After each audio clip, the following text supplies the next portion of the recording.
Welcome everybody. Hope everybody had a good Thursday, and we're moving on to a good Friday. Oh, isn't that a thing? That's like a holiday or something.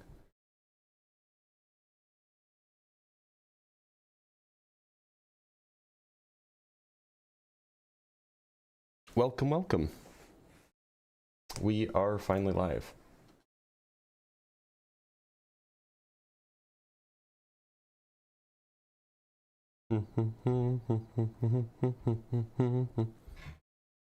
How's it going? I am very tired. I stayed up way too late last night. Far too late. And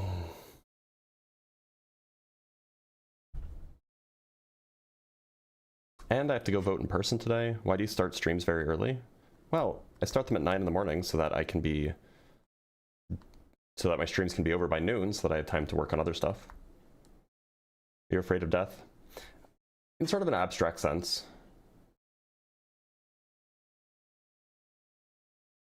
Going to an LGS tonight to play Magic, and I already feel the tiredness of tomorrow. Ooh, I feel that.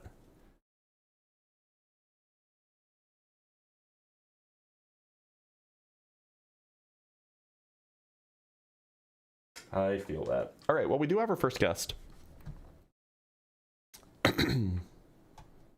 So why don't we bring up Weird Thoughts 8?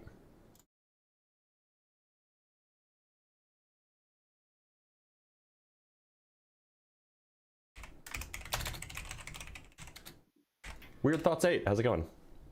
Good, how you doing? I'm doing all right. Weird Thoughts, do you believe in a God? I do. Okay, well, I don't. So why should I believe in the God that you believe in? Because it's free will. That doesn't seem like it's giving me a reason. The people I know that are atheists and agnostic, and the ones that believe in the one true God, Yahweh, there's a difference in their lives and their existences. It's observable. Okay. So what's the reason I should believe in this God? Well, it brings peace. I'm Gives pretty you the understanding that pretty there's at answers peace. that you will never know. So you mean like it like prevents your curiosity from bothering you? Yeah, because I mean, if you look at the scientific community, I mean, they've been trying to prove theory of gravity, theory of relativity. They're all stuck in theoretical status. Not by The definition theory of true. relativity is like one of the most well-supported models that we've ever come up with. Yeah, it's a model. It's not factual. The way that we do science is we come up with models, and then we test how good those models correspond to the observable reality that we live in. And when they match up with the observable reality that we live in, we say that that's a good model and it accurately represents reality. I don't know what the problem is with that. Representation is not the same thing. I never made that claim. False. Well, here, I'll give you a good example. So we call it photosynthesis, right? If photosynthesis didn't exist, would any biological matter on this planet be able to sustain? Perhaps in a different way, yeah. I mean, there's something called chemosynthesis. Okay, but that's theoretical. No, it's We've not. identified photosynthesis. Chemosynthesis is a thing that exists near hydrothermal vents. Has there ever been an entire civilization where human beings and plant life thrive based off that model alone? No, but you didn't ask about a civilization. You said life. And life Yeah, can we exist exist in without the sun. photosynthesis. Okay, So your yeah, model's theoretical. humans may not survive. Humans may not exist, but life would. So we do based off photosynthesis. What is it? What is photosynthesis? It's a process that Yes. happens in certain kinds of plants. It is life reborn, recreated. I don't know what that means. When Look, so oxygen dies. is the claim that turns like into I should what? believe in God because, you know, we can't really know anything anyway, and even though we No, want to know because- something, believing in God will inform our belief that we can't know anything, right. and therefore we'll be satisfied? Like, what's the reason? The reason is because in the story of creation, God created all the elements that were needed for photosynthesis to sustain before the first plant, animal, or human existed. Wait, no, that's not true. No, Did you it know is. that God created like in Genesis 1, God created plants before God created the sun? You're reading that backwards. No, day 3, God creates the plants. Day 4, God creates the great lights to rule the sky, or the great lights to rule the day and the night, which is the sun and the moon. What's the first thing that he said in creation? He said, let there be light. Okay, and what does John 1:1 say? I have no idea. In the beginning was the Word was God, the Word was with God, all things were created through him, without him no things were created. What are the first words God says in creation? Let there be light. Sure, but That's the plants first need the appearance sun, of Christ. right? And we call it the sun, ironically. You're catching on. Well, that's an etymological fallacy, but plants need the sun, the big bright thing in the sky. Plants need that to live, right? What's interesting is, like, when you look at that big bright thing, why is it, if it's a total sphere of emitting heat and light and radiancy, why is there Can a you black address what I center? said? I did. No, you kind of just turned onto some random pivot about the Restate it conspiracy again. about the sun. So my question is, I guess actually it wasn't even a question, it was a statement. So plants need the sun, i.e. the big bright thing in the sky, to survive. Yes. No, they Plants need light. don't just need any old kind of light, right? No, you can literally get a UV lamp and you can have plants grow. Can you not? So Does it if you need get sun? a specific kind of light, perhaps. But Jesus. where do, so John said, you think that there was the well, earth, right? The earth is a thing. And you think that there was, water and land, and you think that there was light and there was plants, but no sun for the first 3 days? it doesn't say there was. It says there was light. Yeah, so in your view, there were just plants hanging around without a sun? Is the sun where we get the light? Yeah. You're sure of that? Like 99.9% of all of the light that we get on Earth is from the sun. Okay. And has anybody been to the sun to confirm that? Yeah. Do you mean like people, or do you mean like have we sent instruments? Because yeah, we've sent instruments. Oh, we've actually sent instruments to test the actual surface of it. Well, the sun They doesn't have haven't. a surface proper because it's not solid. So it's another theoretical thing, and what I'm telling you is No, it's biblically not founded. theoretical. Like, have you ever actually gone out and looked at the sun? Yep. What does it do when you look at it too much? Hurts your eyes. So you shouldn't look at it Yeah. unless it's sunset or sunrise. It's kind of like, God used a bush for Moses. When Jesus came down from the mountain, he was transfigured. Moses the same. What? He uses objects Okay, so to block his pure Y- form. weird thoughts. You gotta listen. You gotta figure from my perspective. This all sounds very silly. Why should I believe Well, any of you're- this? Well, your whole "I believe in an idea to be fact" is silly to me. When did I say that? Well, your theoretical model of that hasn't been proven that humanity Which could theoretical sustain. model hasn't been proven? The one that you said in light of photosynthesis. What theoretical model in light of photosynthesis I did said I if say that hasn't been photosynthesis didn't proven? exist, would we exist? I never said Could we that we would sustain? exist if photosynthesis didn't exist. You said there's other models. No, I said that there's other kinds of life. For example, chemosynthesis or chemosynthetic organisms are organisms, and these actually exist. We can just go And has that look been at them. proven? Yeah, they actually exist. There are species of bacteria that are chemosynthetic. Oh, and there's that do actual chemosynthesis, rather. humans and trees. And I'm not talking about all these humans. I'm just talking. Bacteria is life. It's a kind of life. also, God's model is better. What? Gotcha. God's model's better by definition. Better in what way? What are you talking about? You made the claim. I don't know. Like, do you have like wax in your ears? You made the claim that No, you're life saying couldn't that. exist, or rather, you asked me if life could exist without photosynthesis, and I said, yeah, technically, there are other organisms that don't rely on sunlight in order to live. These are organisms called. These are organisms that do chemosynthesis, for example.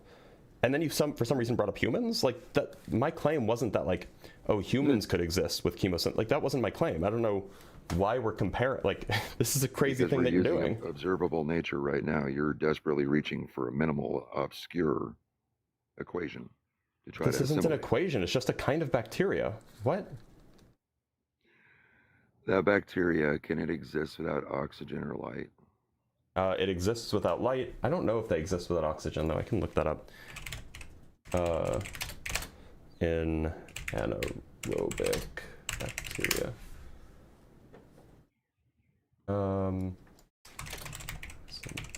Synthesizing bacteria require oxygen. Oh, there we go. Okay, so I guess it depends on the species. There are some that do use oxygen and others do not. Okay, what do they use as their driving force of existence? They use the chemicals that are available. That's what the chemo and chemosynthesis means. And are those biologically created? The chemicals? No, they come from like the middle of the Earth. They come from hydrothermal vents. So they're created in biology. What's no? You said they came from the center of the Earth. Do we have labs down there? Well, we do have some labs at the bottom of the ocean, and the lava that they thrive off of, which contains the chemicals. They're biologically created when it was established. No, they're not. Yeah, they are. Evidence for that claim? Yeah, you can't name me a single source of an institute or a scientist that created that themselves. Without the assistance created of any what? biological That created chemicals that chemosynthetic organisms can feed off of? You want to bet? Okay, so for example, some chemosynthetic organisms, I mean, well, some do use oxygen, some don't. But for example, the ones that don't, for example, feed off of methane. We can create methane. Oh yeah, we do. Biologically. No, I mean like we can produce methane in a lab. How do we do it? With chemistry. Did you not take chemistry in high school? Already existing. You can synthesize chemicals. In creation. Do you think that we can't synthesize chemicals? Synthesizing is basically duplicating what already exists. What do you? You're using God's design. Oh my God. So it seems like you just keep jumping and moving the goalposts as much as you can, because first you said that, we can only do it biologically, you can't do it in a lab. And then I told you that, yeah, obviously we can create methane in a lab. This is like a really simple molecule that's really easy to make. And you're like, but you're using God's design to do it. Like, did you forget your brain at the library? Do they use already existent biological matter to recreate? To make methane? No. What do they make it with? Methane is a very simple molecule. It has carbon and it has hydrogen. Matter comes That's from nothing. When did I say that? Because to make something, you have to have material. Yeah, so carbon, hydrogen, these are not biological matter. These are atoms. They're existent in biology. They're also existent in non-biology. They're just atoms. You're sitting here saying, I have no IQ, but you're not tracking what I'm saying. I don't think you're tracking what you're saying. In the beginning, God created the heaven and the earth. All of those molecules. Cool. Do we find them in earth materials? You mean the atoms? We find most atoms on Earth, sure. Most atoms? Yeah, not all. Name me an atom a human being is created from nothingness. Why do you think that the options are it either was created from nothing or it was found on Earth? That's not a true dichotomy. Name me one atom a human created. Human synthesized moscovium, for example. It's not found on Earth. Oh my gosh. And to synthesize, do they use already existent matter that would have been established in creation? Of course they're using already existent matter, sure. Thank you. They can't create from nothing. Do you think that that's a win for you? I never claimed that they made it from nothing. They're using what God created in existence. That's the claim. Why should I think that the God exists? Because I have a theory that is better than yours. Okay, what predictions does your theory make about the natural world that have come true? The Euphrates is drying up pretty quick. But it's not Israel dry, is right? Israel is so do you want to go 1-for-1? We can go 1-for-1 if you want. Yeah, go ahead. Okay, so you say the Euphrates is drying up. To be clear, it's not dry, but in 2015 we detected gravitational waves as predicted by Albert Einstein in 1915. Okay, your turn. Oceanographers saying about 2040 to 2045 it'll dry up. Biologists too. Okay, that's cool, but it hasn't happened, so the prediction hasn't come true. But now it's your turn. It's your turn to come up with another prediction. Israel will be a byproduct. Wait, will be? So it hasn't happened yet? By word. So it hasn't happened yet? The predictions, they have to have come true, right? You can't just say that it will happen. What does the prefix by mean?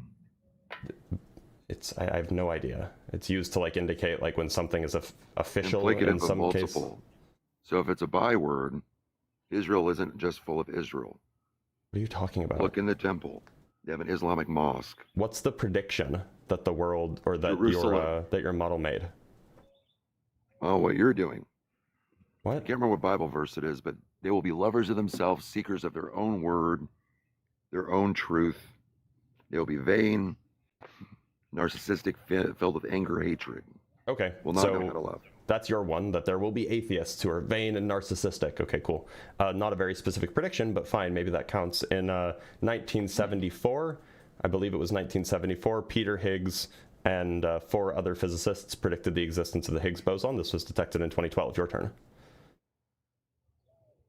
If a scientist says something is fact when the word theory is not fact in nature to defend their stance, is that narcissism? It sort of sounds like you're running away from the prediction game. No, you said my turn. Yeah, it's your turn to. It's your turn to. Well, no, it's your turn to provide a prediction, right? Your entire institution is narcissistic in nature. Cool. Provide another prediction that the Bible made that came true. I literally just did. Your turn. Sorry, that was the same one that you just mentioned. Yeah, I legitimized it. Yeah, we're doing different predictions each time. We're going 1-to-1. So I've given you 2 predictions.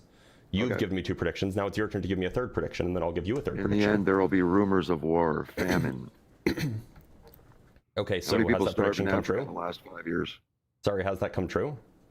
Have we seen any of the wars going on? You know, Israel, Palestine, Israel. In order for it to have come true, you have to verify that this is the end. But I don't know how you would verify that if it hasn't ended yet. It's coming to the end. Sorry, one more time. It's coming to the end. Well, okay, but then the prediction hasn't been satisfied. You have to give me a prediction that's come true, not just that you think will come true. Okay, give me one of your theories to become fact, and we'll be on the same level. Sorry, one more time. That was coughing. Give me one of your theories that are factual now. I already gave you 2. It's your turn now. Oh no, theory isn't facts. Hold on, I'm sorry. We weren't talking about when a theory becomes fact. We were talking about predictions made by models or predictions made by theories that come true. You're intellectual elitist over somebody who believes the same thing as you by definition. What are you talking about? Something that hasn't been proven. So look, we're going bar for bar, prediction for prediction. I've given you 2 predictions. It's your turn to give me a prediction. Do you have another? What predictions have you given me? Were you not paying attention? Give me another one. Wait, so so you said that the Euphrates River is drying up, which hasn't happened yet, but it's drying up, fine. And then you also said that there will be narcissistic and self-loving atheists, right? Those were your 2 predictions. Do you not remember the 2 predictions I gave you? No, what were they? Man, were you even paying attention? I was. I want to hear you say them again. Yeah, so in 1915, Albert Einstein's general relativity predicted the existence of gravitational waves, which were discovered in 2015. In 1974, Peter Higgs and 4 other physicists, whose names I'm not remembering, made the prediction of the Higgs boson, which was detected in 2012. So those are 2 different predictions that were verified after the fact of after the theory was proposed. So it's your turn.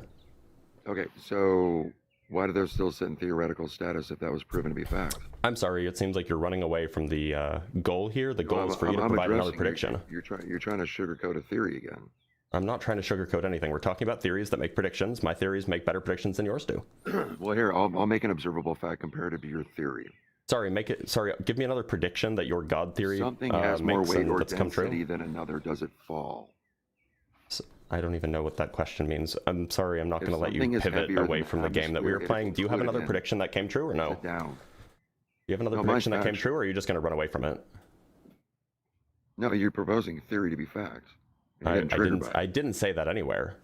We're both talking about theories, right? I have my theories, you have your theories. You said that your theories make good predictions, so I'm just asking you. If it came true, what are the it extra predictions? Theory and it wouldn't be theory anymore. No, that's not how theories work. Theories are just a class of scientific model. No. So look, theories don't become facts. That's just not how science functions. But look, your theory, do you have any more predictions, or do you only have the 2? Because I can offer you more. In the 1920s, it was either the 1920s or the 1930s, Albert Einstein predicted lasers. Lasers were then invented in 1956. I do relativity, so that's why I know a lot about Einstein. Albert Einstein predicted lasers? No, he didn't invent them. He predicted their existence. That's funny, because in my Bible it talks about the refraction of light elements through water and different. Those aren't lasers, but cool story. So another one is that the existence of black holes were predicted in 1916 by Schwarzschild, and then later by Oppenheimer and Snyder, and these were proven to exist in the 80s through the 2020 or through early 2020s. We got more and more evidence for these until we finally imaged them for the first time in 2019. So it's another prediction that came true. Einstein's theory of general relativity predicted the existence of things called Einstein rings, which are distorted light around certain kinds of certain large galactic clusters. We detected those in, I want to say, the 60s. It was actually quite quickly. So that's another prediction that came true. Should I keep going? No, there's no theoretical status, so you keep doing what I told you were going to do. You're going to be narcissistic. Oh, so you don't understand what a theory is. Okay, that's fine. Oh, yeah, it's not fact. I understand what a theory is. So can you define for me what a theory is, please? Something in a hypothesis, idea creation of that matter. Oh, no, that's not what a theory is. At least when scientists refer to the language, that's not what a theory is. Oh, what is it? It's a mathematical model that has a physical interpretation. Okay, so an interpretation is fact and definition, right? What? Interpretation is fact and definition? Right. Is it like so irrefutable? Or is it subject to interpretation to be reinterpreted? You test these things. The good ones you keep, the bad ones you throw away. Okay, it's not a fact. I gotcha. This is a category error, and it's really embarrassing for you. No, it's really not. I'll give you a comparative analysis. Do you think that germs cause disease? Do I think that germs cause disease? I haven't physically seen a germ cause disease. People told me they have. Is it a fact that germs cause disease? Seeing is believing for me. So it's not a fact that germs cause disease. It's a theory to me. I haven't independently researched it, but you're taking the works of others based on. Do you think that anything is? Do you think that like my religion, the teachings of others, to create power, dominance, and wealth, and conformity? Sorry, do you think that gravity is real? Do I think gravity is real? I think it's proven that anything denser than the material it's in falls. Okay, that doesn't answer my question. Do you think that gravity is real? Do I think gravity is real? Do I think a word in a theory is real? I'm going to go with no. Okay, do you think that cells are the basis for life? Cells are the basis for life? No, because God is the basis for life, because those cells were mentioned of being in creation. When I say basis, I don't mean like the cause, I mean the fundamental unit of. The fundamental unit? You're moving the goalpost, dude. No, I'm just telling you what I mean. God is the fundamental unit. So, God is what makes up cells, in your view? Everything or that cells are composed of tiny little gods. They became of God. They're self-sustaining. So cells are made of God. That's what you're telling me? It's kind of like my book says God doesn't. Do you know what die. a fundamental unit is? Wait, hold on. I was explaining something. Okay, yeah, I'm sure. Go ahead. It's kind of like my book says that everything was created of God because only God and darkness exist in the beginning. Okay? Mm-hmm. Why is it you can't recreate matter? Why is it you can't completely destroy it without going into another form? Just like a sun. Okay, so you're going to address what I said now? Oh, you weren't listening? No, because you weren't talking about what I asked. No. I asked you if you know what a fundamental unit is. Oh no, go ahead, explain it to me. Yeah, so a fundamental unit is just the smallest block that makes up something while still having those things' properties. So we could say that the fundamental units of matter would be fermions, say electrons, protons, and neutrons. We could say that the fundamental unit of life would be the cell, because if anything is smaller than the cell, it's not alive, right? You can't have a living organism without cells. So you and I are made of cells, but the stuff that the cells are made of aren't alive. So the fundamental unit of life is the cell. Does that make sense? It's kind of like I didn't have to read 5,000-page books to understand that, because I understand simple verbiage, fundamental being a being of necessity for the verbiage that follows. No, fundamental doesn't mean necessity. Oh, no, it does. You want to bet?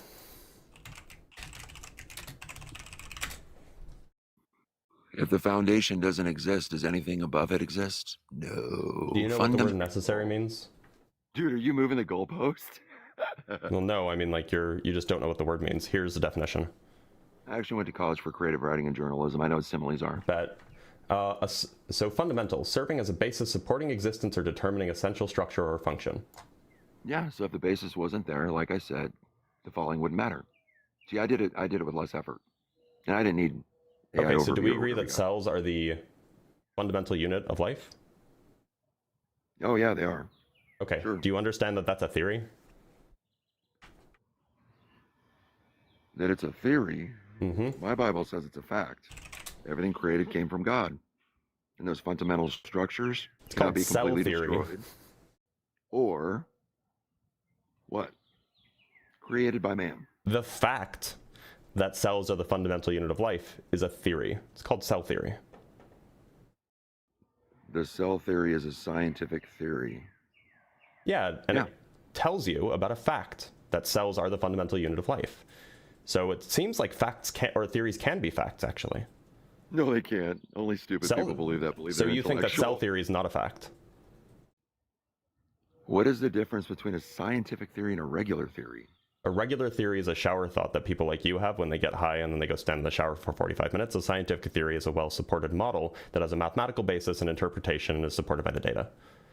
Okay. So if I'm walking in my yard, right, and I step on a piece of, like, shit, but I say it's a piece of white dog shit, does that make it any less shit? Do you hear yourself? Do you think that addresses anything I just said?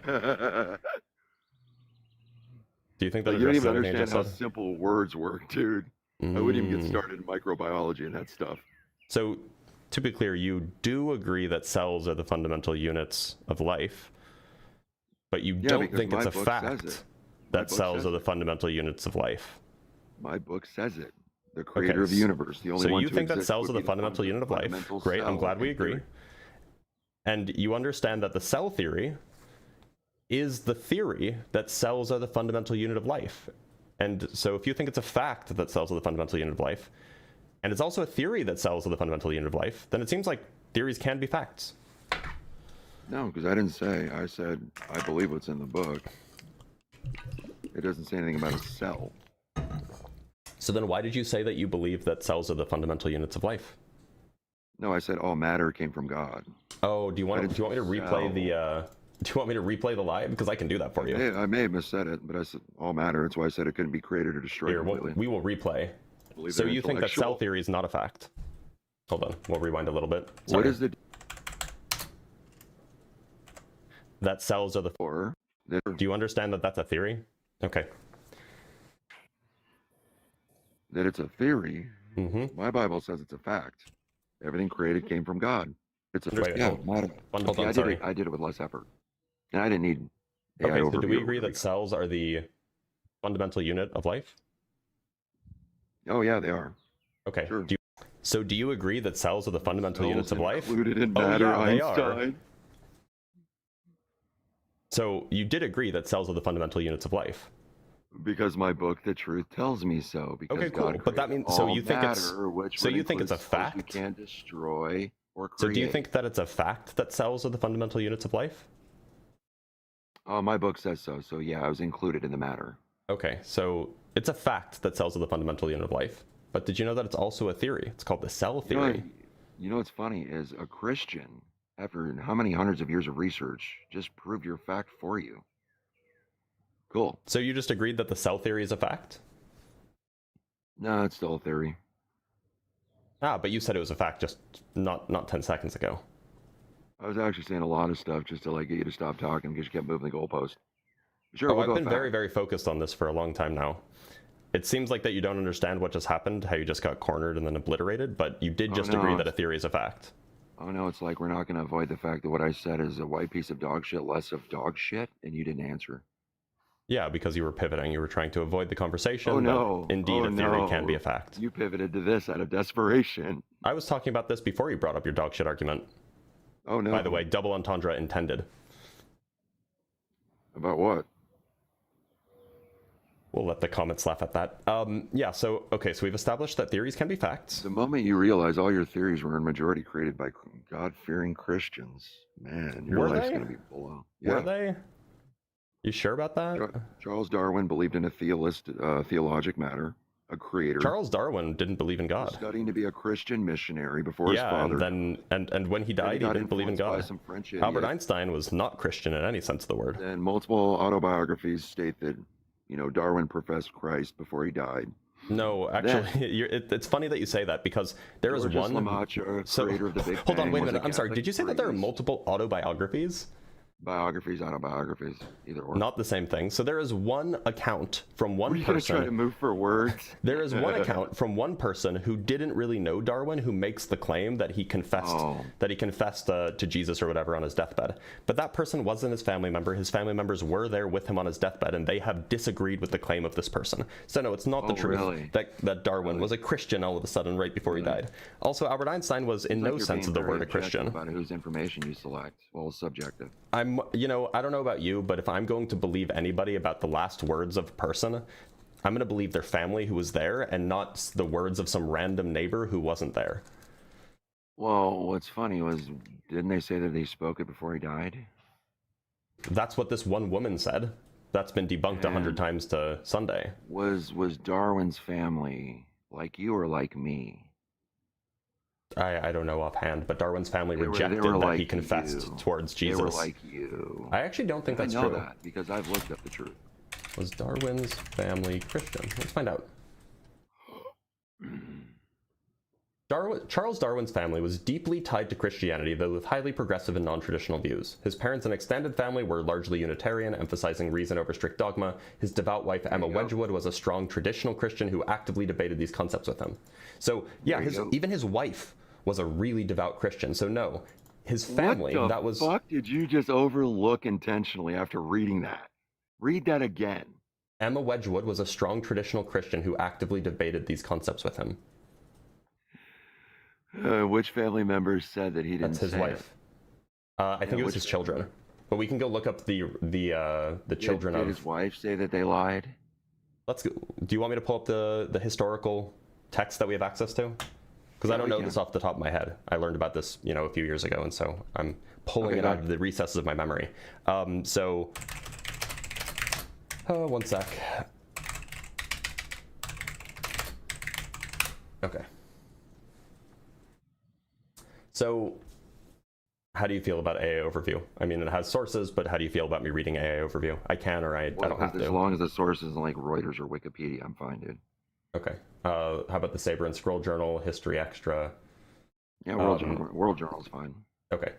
So the claim that Charles Darwin converted to Christianity and renounced evolution on his deathbed is false. This popular urban legend has been completely debunked by historians, biographers, and Darwin's own family who were by his side when he died.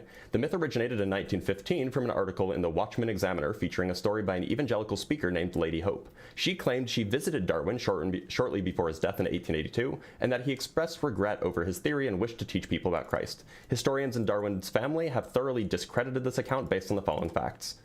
First, family denial. Darwin's children, particularly his daughter Henrietta, who nursed him during his final illness, completely denied Lady Hope's account. They confirmed she was not present at his deathbed and had no influence on him. 2. No renunciation. In his writings and later life correspondence, Darwin maintained an agnostic worldview. He never recanted his evolutionary theories. 3. Factual errors in the story. Lady Hope claimed the interview took place in Darwin's summer house, which was far too small to hold the gathering she described. Additionally, Darwin was never bedridden for the months she claimed. So, not only was she not there, she lied about where it was. Literally, you said it was too small to hold all the people. It never said that he wasn't there, unless I missed it. No.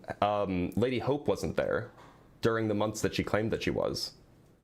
And you said it was too small to hold all the people. So Lady Hope claimed that there was a large gathering that took place at this conversion, this confession of his. Yeah, it doesn't mean... But the place where he was too small to hold such a large gathering, apparently. And by the way, the source for this claim comes from creation.com. Creation.com disagrees with you. Yeah, who's creation.com? A Christian website. You know it's Christian? Yeah, they're called Creation Ministries International. Okay, look up and see Creation Ministries International. Yeah, okay, so for over 46 years, Creation Ministries International has supported the worldwide church in proclaiming the truth of the Bible and the gospel. We provide real-world answers to the most asked questions on the vital topics of origin where the Bible is most under attack today. Genesis. What we believe. Our vision to see the Lord Jesus Christ honored as creator. And they're obviously Christian. Don't be dumb. Catholics are Christian? What are you talking? Well, A, yes, they are. B, this is not a Catholic organization. Catholics are not Christians, dude. Obviously are. They are the first Christians. No, the apostles were. The Romans later stole it when their paganism. Catholicism was the first Christian denomination, if you want to call it a denomination. And Jesus wasn't about institutions. Then why did he make, Peter the first pope? Upon this rock I will build my church. The word for a church in Greek is ekklesia. Yeah. Ekklesia means a gathering of people. Mm-hmm. Not Do you think walls, an institution is a building or a group of people? Oh, they made an institution, the Catholics have. What do you think a gathering of people is? Is that an institution? I call it a gathering. Do you think that in order to be an institution, it needs like a building? To be an institution, you don't include outsiders. That was the whole purpose of it. That's not true. That's not what an institution is. Really? Yeah. They welcomed everybody.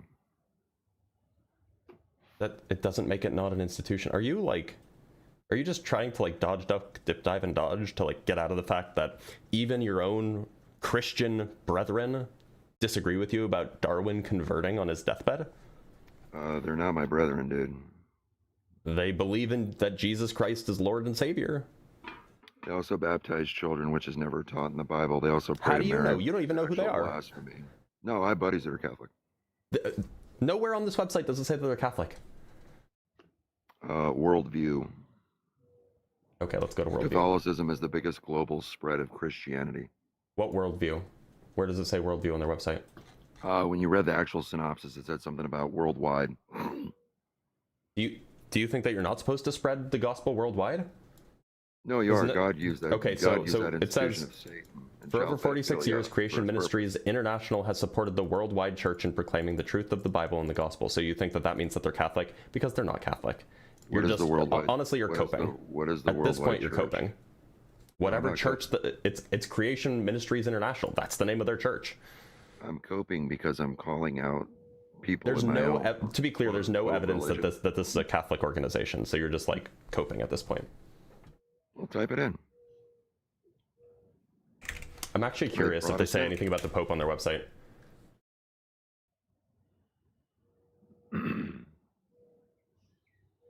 So they have an article called A Review of Popes and Unicorns. They have an article written by a guy named Cody Pope, a guy named Shane Pope. They don't appeal to popes at all. They don't have any articles about the Pope, about any popes. Oh my gosh. So no, they're not Catholic, my guy. Stop coping. Stop coping? Yeah. You never provided one positive piece of information to back your claim that they're not You never Catholic. provided one positive piece of information to back the claim that they're Catholic. I asked you to look. I looked. They don't say any. They don't say anywhere that they're Catholic. They don't say anywhere that anything about the Pope. What else do you want me to? How else would I figure out that they're not Catholic? Type in the name of the institution. Are they Catholic? Okay, let's find out. I don't know if they are or they aren't. Well, you shouldn't have said. You shouldn't have been so certain that they are then. Just 2 minutes ago. When I heard global, that's the only institution of religion that is global. Creation Ministries International is an evangelical Protestant organization that promotes young Earth creationism. They're not Catholic. There you go. Okay. And so even your brethren disagree with you about Darwin converting on his deathbed.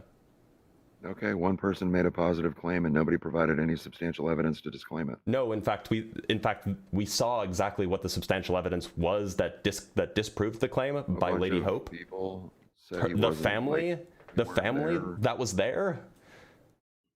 How long was Darwin on his deathbed? Well, depends on what you count the deathbed. I mean, he was ill for a long time, but is the deathbed the day before he dies? Like what? When does it count? Like when did hospice exist then? No. Okay, so when the family would leave, his family was with him 24/7. Likely, yeah. Like his wife, like his children, they would be staying at his house. To make a positive claim on that. So why do you believe the random claim of Lady Hope rather than the claims of the family members? Because Charles Darwin was studying to be a Christian missionary abroad before his father died. Yeah, and then he went on an expedition, and then he lived another 50 years. Views can change over 50 years. Agnostic, not atheist. I never made the claim that he was atheist. You made the claim that he was Christian. You said that there were many autobiographies that said he converted on his deathbed. Now, one, there are no autobiographies that say that. Two, there is exactly one story written by a woman named Lady Hope who didn't know him personally, like in his earlier life. And so, like, this is there. It's not even a biography. It's a story reported in a newspaper that was debunked by his family members. So, what would be the point? And historians. Like, why would they go interview that person? No, she published the story to them, right? Okay. And when people are dying... She was an evangelical speaker. That's why she wanted to do this. When people are dying, do priests and other people go visit them? She wasn't a priest. She's an evangelical. An evangelical speaker. Evangelical is her religious affiliation. Speaker is her occupation. Word. So if somebody's dying, would they not go visit? Apparently not in this case. That community, because every person, every family I know. So literally, historians, biographers, and Darwin's own family all disagree with you. I don't know why you're dying on this hill. Because they weren't there 24/7. Prove it. Well, you're saying that they weren't. They were always there. Prove it. It's reasonable to think that his wife would have been there the whole time. It's reasonable. Right? Who lives with it? The person who lives with him would have been in the same house as him. Yeah, that's what it means to, live with somebody. Leave to go shopping to get stuff, get They medical were quite wealthy. supplies. Do you think that in the late 1800s they went to the grocery store? Darwin was very independent. When he was on his deathbed? Even all through life. I don't think you know anything about Darwin. He was studying to be a missionary, dude. That sounds like that's the only thing you know about Darwin. Why is it that even your own Christian brethren are telling you that you're wrong and you're rejecting that? It seems like you heard this from one preacher, from one pastor, and you're just like shutting your brain to all external information after that. Because I call out my own brethren too, that are quote unquote my brethren. Do you know Answers in Genesis? Do I know what? Answers in Genesis. Are you familiar with that organization? No. They're a creationist organization. They also say that, yeah, Darwin also didn't convert on his deathbed. It's kind of like somebody posts something online and people run with it. Makes that claim. The Institute for Creation Research makes that claim. Everybody, even Christians, even devout evangelical Christians, agree it's that like Darwin didn't convert on his deathbed. 5 times and the media ran with it. You are incapable of evaluating data, aren't you? No, it's called a comparative analysis. I have free Okay, so thinking. what data do you have to prove that Lady Hope's claims are true? Well, what's the evidence? There's people that disclaim it. There's people that don't. So we'll leave it. No, there's exactly one person who claims that it's true. Lady Hope. Okay, and there's other people that are claiming it's not. Yeah, his family members. Okay. All the family members were there when she didn't visit. How do you know that she visited? That's the point. Wait, so what's your evidence that she visited at all? She made a positive claim. You can't disprove a positive claim with no evidence. Wait, no. If you're going to make a positive claim, you have to provide evidence that it happened. She said it did. Okay. Why should we believe her? Positive claim. Why should we believe her? Why should we believe them? She's the one making the positive claim, so she has to provide the evidence. Or if you're going to defend the positive claim, you have to provide the evidence. Did she recant it publicly? No, that's not evidence. That's not evidence is true. Scrutiny of being called a liar publicly. Well, I don't know. I don't know when she was called a liar. Evangelical minister. Yeah. And she stood on what she said. Sure. So did Darwin's family, by the way. So that evidence works both ways. Yeah, but one is biased in nature. One isn't. Darwin's family is biased in nature, not the evangelical speaker. No, and the fact that they had a interested in debunking evolution. Dude, evolution is one of the dumbest theories on the planet. It makes sense considering that you haven't evolved beyond the knuckle dragging status, but you know, we can get past that. Okay, scientific theory is fact, dumbass. I mean, you agreed that the cell theory is a fact. It's just weird that you're simping for a woman that you didn't even know the name of. Well, it's weird you're simping for a bunch of Christian family members. Look how desperate you are. I don't discount people's beliefs solely, or people's claims solely based off of their beliefs. What you want to be fact. I'm consistent. No, I look towards the evidence. No, you discredit Christian evidence. This We isn't credit Christian it evidence. Even when Christians it don't think it's benefits your evidence. argument. Like you literally Even Christians have don't think it's argued. evidence. It's not Christian evidence. This is a conspiracy theory. It's a I said hoax, it's in fact. Is it in the middle? Is what to in be the middle? determined? That Is she what? neither yea or nay visited. No, historians, biographers, and the family members have fully discredited this idea. Oh, okay. So once again, you're going based off faith in Christians. Gotcha. Well, I don't care. I don't care who's making the good evidentiary claims. If the evidence is good, the evidence is good. I don't care who makes it. No, but the book isn't good. The ways I describe it isn't good. I mean, generally, Because it breaks no. your argument. No, it's not. It's not good in the sense that evidence is good, certainly. Is the Earth being 500 million years old fact? No. So how many years has it been proven? Sorry, how many years has what been proven? How long the Earth has existed? Established civilization, human existence. Well, Earth has existed for roughly 4.5 billion years. And you made that as a positive claim. Yeah, and I can give you the evidence for it. Okay, do it without a scientific model or a theory. Go. So you want me to give you evidence without science? See, that's the point. So you want me to not use the thing that provides evidence for empirical claims? Isn't that interesting? I'm being subjective about my choices against your institution when you just did the same. Science isn't an institution, it's a method. It's a thought process. Oh my God. I understand that you're confused, though. Confused on what? What science is? It's an attempt at understanding God's creation when they never will. No, that's not what science is. Really? Yeah. Science how's is a it way of benefit? thinking. It is a method of evaluating empirical data to either confirm or either to validate or reject hypotheses. And what are hypotheses? A hypothesis is a proposed solution or a proposed explanation for some observable physical phenomena. Okay, so an attempt at explaining, not in fact, fact. Well, a hypothesis is not a fact. And your guys' facts. You test You claim hypotheses in order to keep gain evolving credence and that those change. hypotheses are facts. So when you see hypothesis or theory being called Hypothesis fact, and theory are not the same thing. English is your first language, right? what the fuck are you talking about? English is your first language? Theory and hypothesis are both ideological constructs. Is English your first language? Answer the Because question. I don't want to was talk I down right to you or if wrong? like this is your second language, because like, you know, if it's your second language, then I can understand that there might be miscommunication happening. I know. Move past the goalpost. Are they not ideological constructs? No, they're obviously not. Hypothesis and theory. They're not ideological constructs, no. Oh my gosh.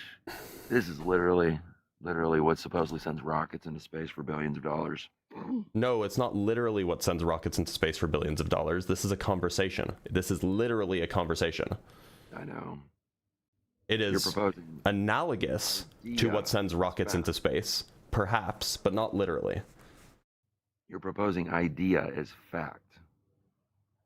You understand that ideas can be facts? Like there's an Once idea. proven irrefutably. Yeah, exactly. Have you done that yet? Yeah. No. Yeah. There's a reason why evolution and gravity are taught in schools and your Iron Age stories are wait. not. I believe I come from an all-being, all-knowing, all-powerful, All-being? omniscient thing. Okay?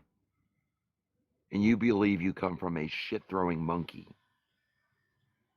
And Well, you you are my too. superior. Yeah, I am. No, you're not. I mean, like intellectually, sure I am. No. Like morally, or in terms of like the value of the human life, like no, we're equals. But intellectually, I am, yeah. And like usually, I wouldn't say that, but at this point in the debate, you're I'm not. pretty certain that that's the case. No, you're not. The same You way sure? you believe a theory is fact, you definitely are not smarter than me. What shape do you think the Earth is? Let's see. Definitely not a sphere. Yep. Okay, I knew it. I knew that I was intellectually superior to you. Now watch this. Prove to me you can spin a basketball as fast as you can and get water to stick to it. Go. You mean spin it as fast as Earth is spinning? Go. I don't own a basketball. Do you want me to like go to the store and buy one for you for your demonstration? What happens when you go to the carnival and you get on that ride that spins? You get thrown to the side. Spins at the same speed that the Earth spins? Oh no, you'd be crushed against the side. How fast do you think the Earth spins? I don't know. What's your theoretical number? 1 rotation per day, dumbass. No, what's the miles per hour, dumbass? 1 rotation speeds are not in miles per hour.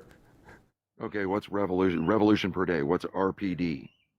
1 rotation per day. You can work it out. It's like 0.000694 RPM or something like that. What is the equivalent speed? There isn't one. Oh, so rotational speeds are not equivalent to translational speeds. So I believe in a theory of rotational speed. I believe in a theory of how old the Earth is, a theory of gravity, a theory. Cool. I don't know why I don't know who you're talking about, but like I recognize that like gravity is a fact, that the Earth being a sphere is a fact, that the Earth being 4.5 billion years old is a fact. These are all facts. Like I can observe all these things in humanity, and you disavow them, and I'm the dumbass. What things in humanity? Yeah, you are. Okay. I'm glad we agree. Anything else? Weird thoughts? Oh no, you can go ahead and kick me. You proved exactly what I wanted. Yeah, I'm sure I did. Have a good one. What a crazy crash out. I mean, honestly, you know, the thing is it wasn't even really a crash out. It was just one long continuous. It was like watching a car crash in slow motion. It wasn't really a crash out in the traditional sense. That was crazy. All right, let's read some super chats, then we'll bring up our next guest. From Lycon with the 500 Japanese yen, how would you steelman the position of the universe being a giant Turing machine equivalent? How would I steelman that? I don't even really fully understand the position. It doesn't even seem like I don't know what it would mean for the universe to be a Turing machine equivalent. From Chase Martin with the $2, sun denial is a new one for me. Well, I figured he was a flat earther for a good while.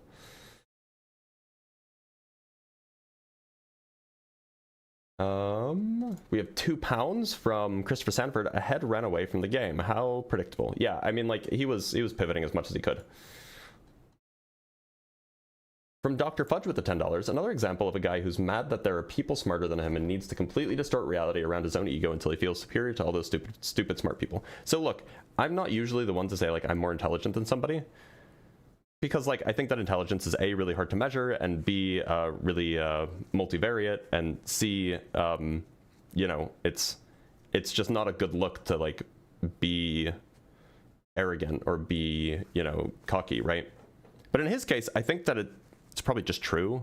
Like he also didn't seem to be particularly emotionally intelligent either. So from Neon Legend with the $5, can you please type harder, please? I'm trying to visualize what you're typing on the keyboard. Oh, okay, yeah, I'll do my best. From Shag though with the $2, where are all the cures and inventions in your book? There are none.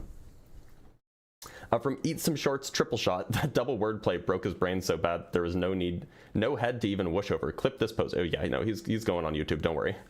From Matt Lloyd with the £20, hope you're still well, Dr. Blitz. Still laughing at Cheek Sniffer from yesterday, not the man, but the name, it was so funny. Also, pointless information, I was born in the same town as Charles Darwin and have visited his house. That's neat. That's really cool. From Pat in the chat with the $5, did I hear the caller right? He studied journalism in college and doesn't trust Reuters as a source? Yeah, that's the problem, right? He doesn't trust anything except his book. From Veronica Cromit with the $5, even the scientists that did believe in God had such a different idea of God that this guy wouldn't even recognize it, wouldn't even understand it. Yeah, I know.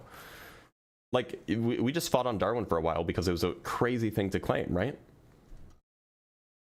From with the Arab Emirate Durham's, I think. Can you show biggest scientific error in the Bible? I mean, like Genesis 1 has like half a dozen. From Dr. Fudge with the $5, given the facts, the only way the claim of Lady Hope can be salvaged is if she broke into his house while the family weren't paying attention, right? Like, it's just a crazy claim. And, like, obviously people would do that kind of thing. Obviously people would try to, like, fake that stuff because Darwin was a big deal. From Geraint with the $2, this is grade A brain rot. Wow. Yep. This is what your education system is paying for. From Dragonflyers with the $2, I was at Napoleon's deathbed. Source, trust me, bro. Oh, true. True. From Garba Gaiman with the $5, 5 Canuck bucks, my grandpa showed up after Lady Hope and reconverted him to atheism. Indeed, my great-grandpa did too. And from Philo Dragon with the $10, last super chat for now. You're childish, but I believe in the Santa Claus for adults. Yeah, it's more than just the Santa Claus. He believes there's a whole factory at the North Pole.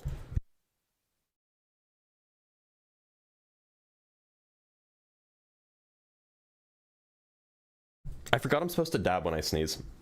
Really a bummer. And last one from with the 729 Arab Emirate Darabs, or what are the errors in Genesis? Well, that plants came before the sun. The kind of obvious one. All right, let's bring up our next guest. I think that this person's name is Sunburst.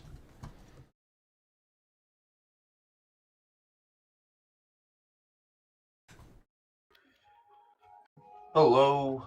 Hello, Sunburst. How's it going? Pretty good. I'm sick Glad to hear right it. now. Sunburst, do you believe in a god? Yeah, I converted back to Christianity about 3 weeks ago after a decade of atheism, and that's honest. Okay. Yeah, so why should I mean, like, you must have had a pretty good reason, so why should I believe in the god that you believe in, the Christian god? I don't know about should, but for me, I was studying the theology of logic. I don't find it to be a good way to get to truth. I don't even know or believe. You don't think logic is a good way to figure out what's true about the world? Not if it starts with presuppositions that can't be demonstrated. That must be like what? Assumed. Like what? Like the law of identity. A is A and A is not A. Why is that a presupposition? It assumes separation. It assumes division. It assumes that division exists. I mean, yeah, exactly. Not necessarily. It doesn't really assume that. If there's no division, does then it's just the Aristotle's case. distinction not require division? Does Aristotle's distinction? I don't know what you're referring to when you say distinction. I mean, like, the law of identity is just that a thing is itself, or more precisely, that some sort of expression is itself. A thing can't be itself unless it's a comparison to not self. No, it doesn't require comparison. Like, for example, if your universe of discourse is merely just the object A, then the law of identity just says that A is A. It doesn't say anything else. It doesn't require that there's other objects in the universe of discourse. If there's not a not A, then it can't not be not A, correct? There's not a not A, then it can't not be not A. No, it's certainly still not A, especially if not A isn't there. So then there's implying that there's a not A. No, it doesn't imply that. How does it not? You have nothing. So if you have a universe of discourse that only contains within it A, the law of identity still applies to it, even though there's only one thing in it. Yeah, but how are you identifying it if there's nothing to compare it to? The law of identity is it's not. The law of identity is not about identifying a thing. It's just about saying that a thing is itself. It's not. It's not. It is itself. No, that's not what the law of identity is about. The law of identity is not, it is one thing as opposed to something else. It's just saying that it is one thing. It doesn't say anything about not being something else. That's not what the law of identity is about. If there was only one thing in this universe, like this mental thing we're doing, then how would you identify it? It would still be itself, regardless of whether or not, regardless of what it's not. How would you identify it? I don't know what you mean by how would you identify it. The point. Sorry, I'm sorry. Give me 1 sec. Give me 1 sec. There's like something ringing in my house, and I have to go figure it out. 1 sec. It's really annoying. Take your time, brother.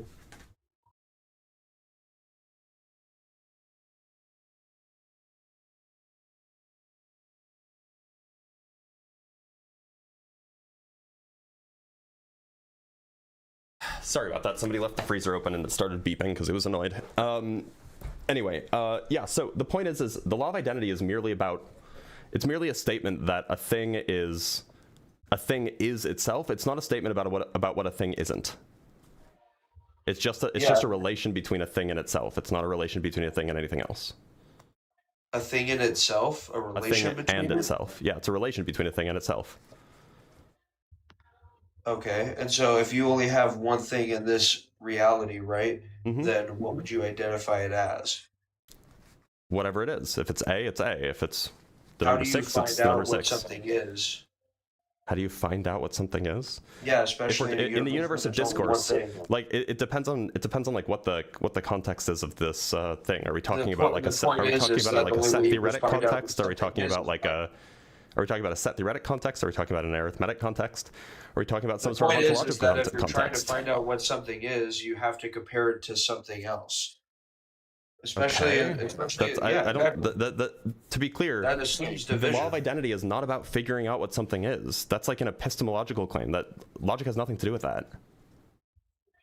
Wait, the law of identity isn't about figuring out what something is? No, it's about isness. It's just a statement that a thing is itself. That you can apply the equality relation to a thing and itself. That's all it is.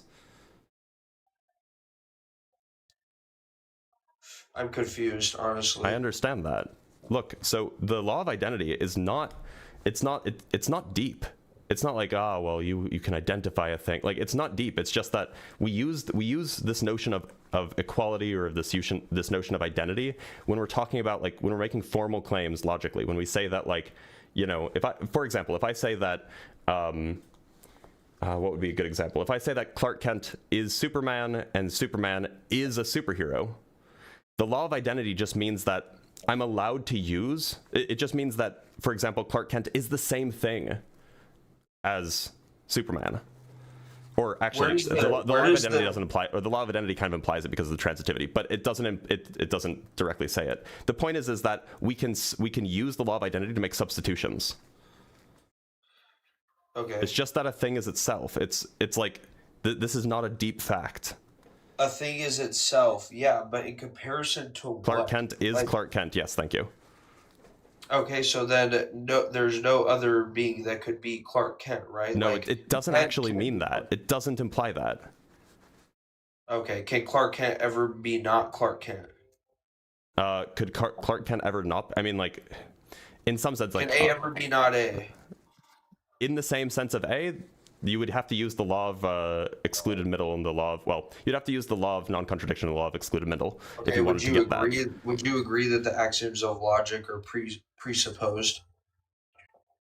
Presupposed for what? Presupposed in what? Logic is a system of thinking. Logic is a system of thinking. It's not the only system. It's not the only system of thinking. Sure. Yeah, I would say, but so it's not. They're not presupposed. It's just like a method. It's like saying that, like, Aristotle disagrees with you. Okay, Aristotle lived 2,000 years ago, or philosophy has progressed since then. And his classic logic has been running for like 2,000 years. Philosophy has progressed since then. So, I totally understand. It's a system of thinking, right? And so it turns out that it's probably the kind of system of thinking that agents use. At least that's my position about what logic is. But it's not a thing that's presupposed. It's not like laws that are presupposed about the universe. This is not some. No, I didn't say that they were. Okay, so then what's the issue? This is just like a way. This is just like a way of formalizing speaking, or formalizing thinking, rather. Aristotle's position was that because the usage of this way of thinking was, what did he say? He said it basically it was a given. Like the reason why the justification Aristotle used for the axioms of logic presupposed is that that's just the things that the brain assumes for it to even attempt to understand reality. I think that's probably generally true. There are cases where you don't want to use the classical laws of logic, where, for example, you might want to use more fuzzy versions of logic. You might want to use Schrodinger logics. There are other versions of logic that are applicable in other scenarios. So I think for the reason why I changed back to believing in God was because about 3 weeks ago I had realized that my philosophical position was monism. So okay, you can be a monist and be an atheist. True. That is true. So how do you get to God existing? Like, how do you come to that conclusion? Well, honestly, the baggage of the historicity of the word God doesn't do me very well. But I would say that. What is happening? Good morning. Good morning, America. What just happened? Is that like okay, so I think the TikTok app updated because it just played that. Like, it wanted me to confirm that I'm still alive and be like, oh, we sense an activity or whatever. Anyway, so, okay, so what got you back to Christianity from atheism?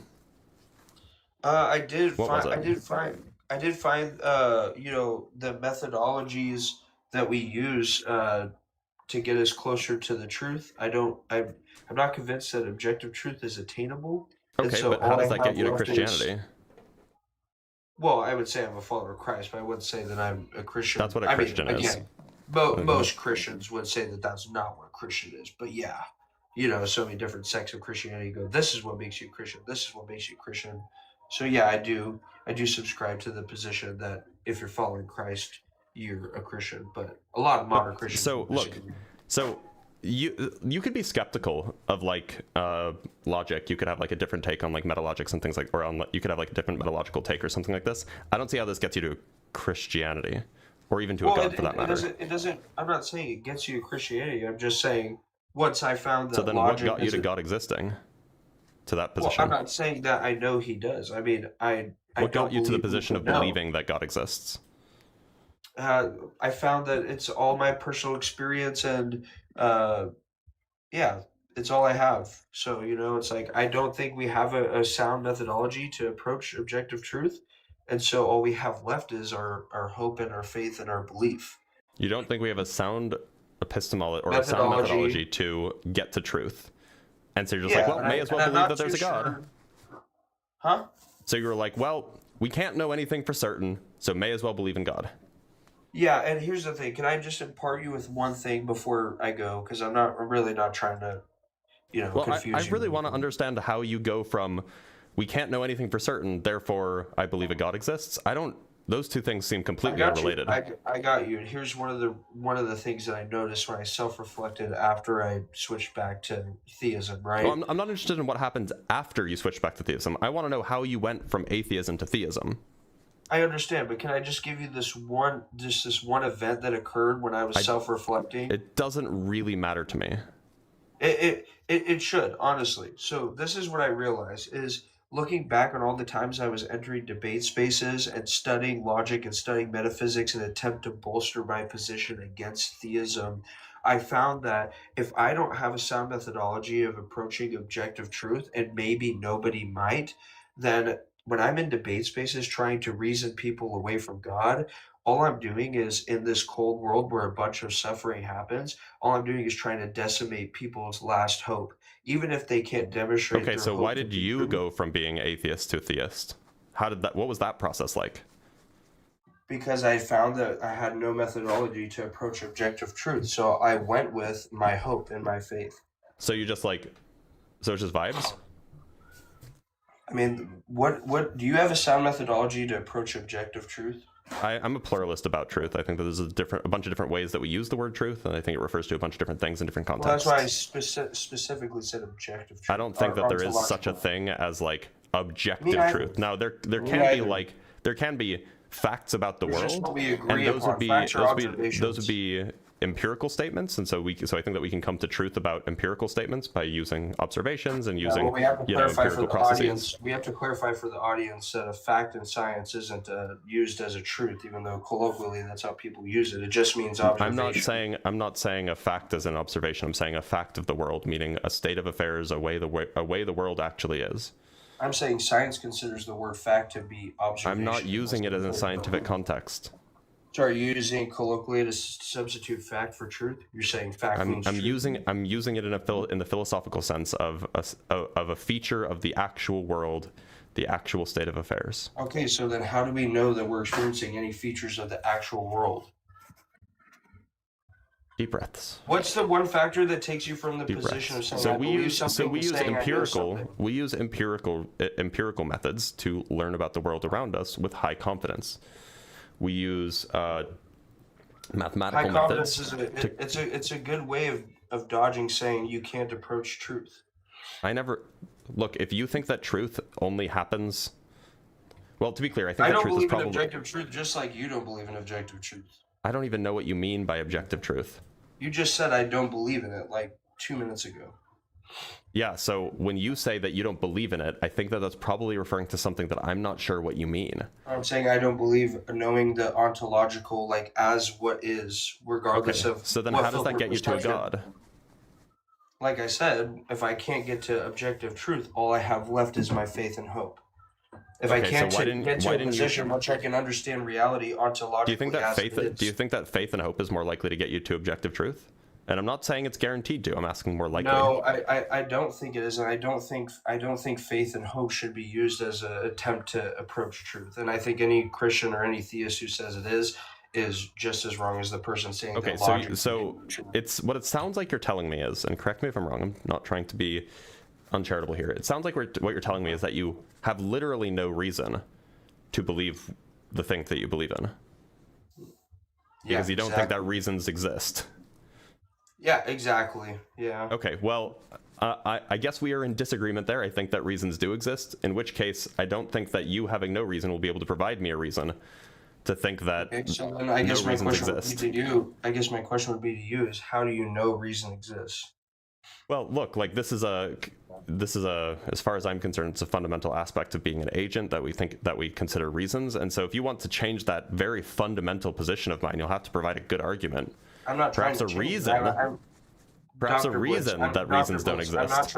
I'm not trying to change your position. Answer this question directly if you can, okay? Sure. What's the one factor that takes you from a position of saying I believe something to saying I know it? Confidence and a link between the method of deriving that confidence and the actual thing itself. Sorry? Yeah, no, I'm saying in your method, what is the thing that leads you from the position of saying I believe in your method? So the method, I mean, it depends on what kind of thing we're talking about. It depends on the kind of thing that we're talking about. If I think something is true mathematically, okay, yeah, sure. So if I think something is true mathematically, the way that I can come to a conclusion, the way that I can know that something is true mathematically is by expressing a proof. Okay. So that means you know, as in that means you know to be true ontologically as it is. Yeah, well, abstractly, because mathematics is abstract. Well, there we go. I don't think it has ontological existence. And then we slip those words in. What are you talking about? Abstraction. What? We just have different views of what mathematics is. That's all. So I was just informing you of what my view thinks of mathematics as being. Oh, he ran. Bummer. Well, not bummer. That was actually kind of miserable.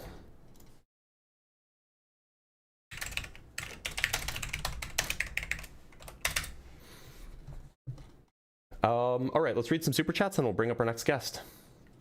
From Lycon with the 1,000 yen. A Turing machine equivalent is a model that solves the same problems of a Turing machine that I know, e.g. your computer, if it infinite memory, where infinite just means as much as needed for any finite problem. Such models can be fairly simple. I'm aware. I just don't know what it means for the universe to be such a thing. Sorry, one sec. Can be fairly simple.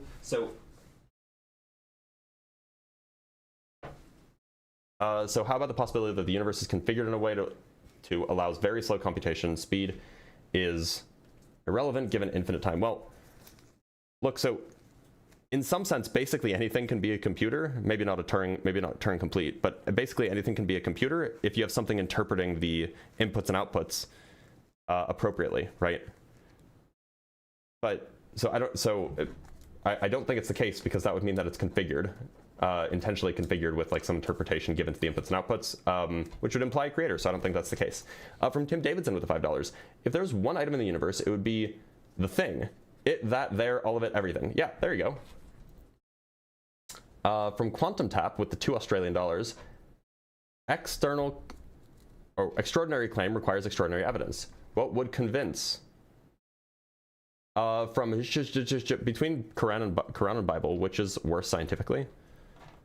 Well, the Quran's shorter, so it's going to make fewer mistakes, but it does make a lot of mistakes. The Bible is longer. I feel like the density of mistakes is probably higher in the Quran, but the Christian Bible probably has overall more mistakes. From Porcelain Heart Archive with the €6, sorry. How do you manage your mental health when talking to these people? Just listening makes me lose hope in humanity. It doesn't really affect me that way. From Chatter Cheese with the $10, great showing on the Raging Tomato debate last night. It was supremely entertaining until Clay started crashing out because nobody was buying his BS. Late Night Blitz was a pleasant surprise. Yeah, it was fun. It was fun. Quantum Tap, I don't think you got skipped. I'm sorry. One sec. I read yours, didn't I? It's not a complete sentence. Extraordinary claims require extraordinary evidence. What would convince? I don't know what that means. It's. Are you asking what would convince me? If you're asking what would convince me, like, certainly if Jesus showed up in my living room and then snapped his fingers and wine poured out of the sink, then that would probably be pretty convincing, but probably something less than that would also convince me. All right, so let's move on to our next guest. Let's bring up, I feel like I've spoken to the Conscious Viking before, haven't I?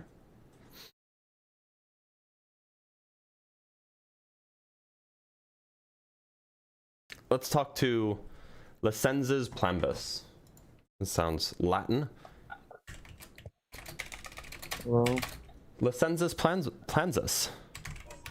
What's up? How's it going? I'm doing mute. I'm doing all right. Planus, do you believe in a god?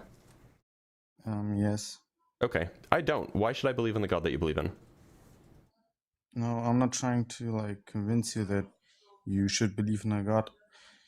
What I want to say is like that you should be more optimistic to it, because so you're an atheist, right? Like not agnostic to it. Yeah, So I think that it's false that a god exists. But to be clear, the prompt is, can you convince me to believe in your god? But if you're not interested in that, then I don't know what we're doing. No, I want to ask you. So you're 100% certain that Nope. a god does not. So why are you so certain? Because, well, I'm not certain. I'm confident. Yeah, but you think it's like 100% true, but Nope, didn't why say that. so? I don't think it's 100% to be true. So I if recognize you that I could say be mistaken. okay, so you kind of like lean towards agnosticism. If by Like- agnostic you mean that I recognize I could be wrong, then Yeah. sure. But that doesn't mean that I'm not confident that a god doesn't exist. Okay, Or that I'm not, so or that I don't believe that a god doesn't exist. so that's contradictory because you have like 1K viewers and you like, I don't know, lying to Something- your viewers. You're making like a bunch of money off this, like dividing people for no reason. I don't know if anyone like paid attention because all these donos that are coming in like every 10 to 50 Oh, he's minutes. crying because people like what they see. No, because you're like dividing people for a living. Dividing people? This question is Yeah. literally asking somebody to convince me that they're true. That's unifying. Yeah, but That's literally, this is Your- literally the opposite but of your dividing. belief, it's a belief though, because you said Yes, it's it not is a belief. 100% true. Yes, I have beliefs. You have beliefs. We all have beliefs. People try to convince each other of their So beliefs all why the time. should yours be true? There's no I'm reason. hoping that they're not, which is why I'm asking people to convince me that I'm wrong. Look, I'm looking forward to study physics in the Look. next 3 months. Look, you don't get to stick around in Tone Police. Good luck on your journey in physics. From Shay with the $50 Cash App. That guy was insufferable. You deserve this. Well, I appreciate that, Shay. He was pretty insufferable, wasn't he? Sorry, I have to just move this over here. I don't have Venmo notification set up, I don't think. So I just gotta make sure I keep looking at my email. All right, let us... Oh, no, we have one more super chat from Simeon Urchin. Here's part of your NASA shill paycheck. I appreciate it, Simeon Urchin. It's very generous. All right, let's bring up Guy Jones.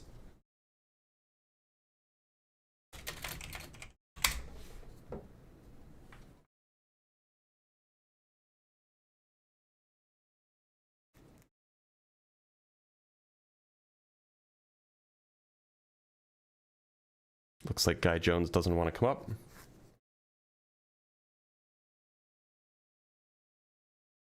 All right, let's bring up a guest from Discord, Afzal. Actually, haven't we spoken with Afzal recently? Yeah, we've spoken with Afzal recently. We spoke with Dr. Puppy recently. Oh, is this the... Oh, we spoke with Felix recently. Okay, let's bring up Ryanstein. Ryanstein, how's it going? Hey, how is it doing? I'm doing all right. Ryanstein, do you believe in a god? Yes, I do. Okay, so look, I don't, as I hope is obvious. Why should I believe in the god that you believe in?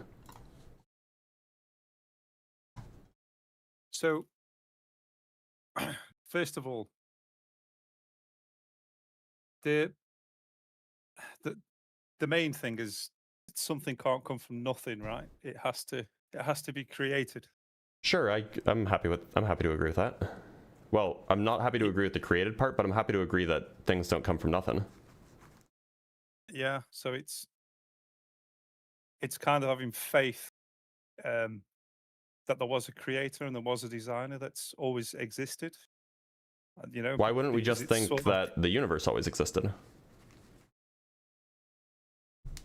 That's a good point, but the way that God is, in my head, is he sort of exists outside of the parameters of like time and space and the universe within itself. He's not. Does that make sense? He's not.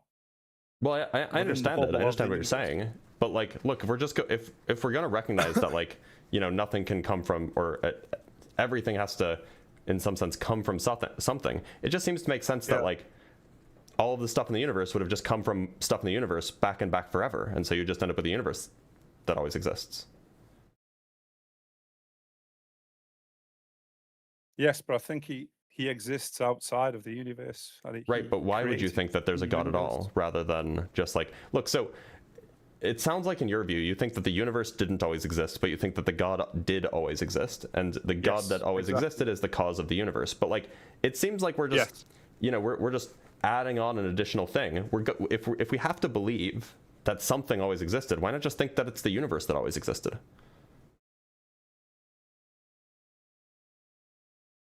Because I believe the universe hasn't always existed. Why? Because God created the universe. Okay, but you see how that's circular? The material. He's outside. But you see how that's circular, right? Yeah, I can understand what the logic is there. So then how do we get, if it's a circle, if you say that you believe God exists because something can't come from nothing and the universe had a beginning, and then you believe the universe had a beginning because you believe God created it. Yes. That's just a full circle. Well, no, the Big Bang theory, that is basically what God created there. But why do you think that's the beginning? Outside of the universe, like. Why do you think that's the beginning of like the universe? It's because it's the beginning of space, time, and all of these. Why do you think that? Ingredients that. Well, why wouldn't you think that? We don't have any evidence that that's the case, so it seems like that we should be at best agnostic about it. As a non-committal. Yeah, like just be like, yeah, I don't know if the Big Bang was the beginning of the universe or not. No, I don't believe in the Big Bang. I'm just presenting the Big Bang to you as a science guy. That's probably right, what you believe. Me as a science guy, I'm like, well, yeah, we don't know if the Big Bang was the beginning, so why would I use that as evidence that it was the beginning? Right. What do you believe was the beginning? Where was the? I don't know if there was a beginning. I don't even know if there was a beginning.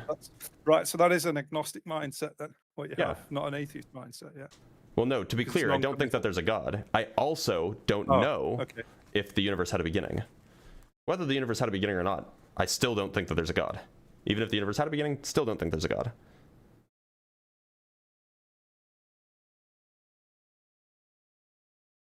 Let's say, because let me present it to you differently then. Well, could you say the thing that created this thing would be God, even if it's not like a would spiritual, like just like a natural phenomenon that's physical and exists and is part of the universe count? Yeah, does that count as God? I would probably not, right? No. Right, like because then you'd be sorry? It's an interesting thought though. I don't know. Like, it seems like if that's the position, then you'd be obligated to think that, like, the galaxy that created the Earth is a god or something like that, right? Like, I don't know. Like, it seems like if you do that, then what you call a god becomes so watered down that it doesn't really mean anything anymore. Yes. But I think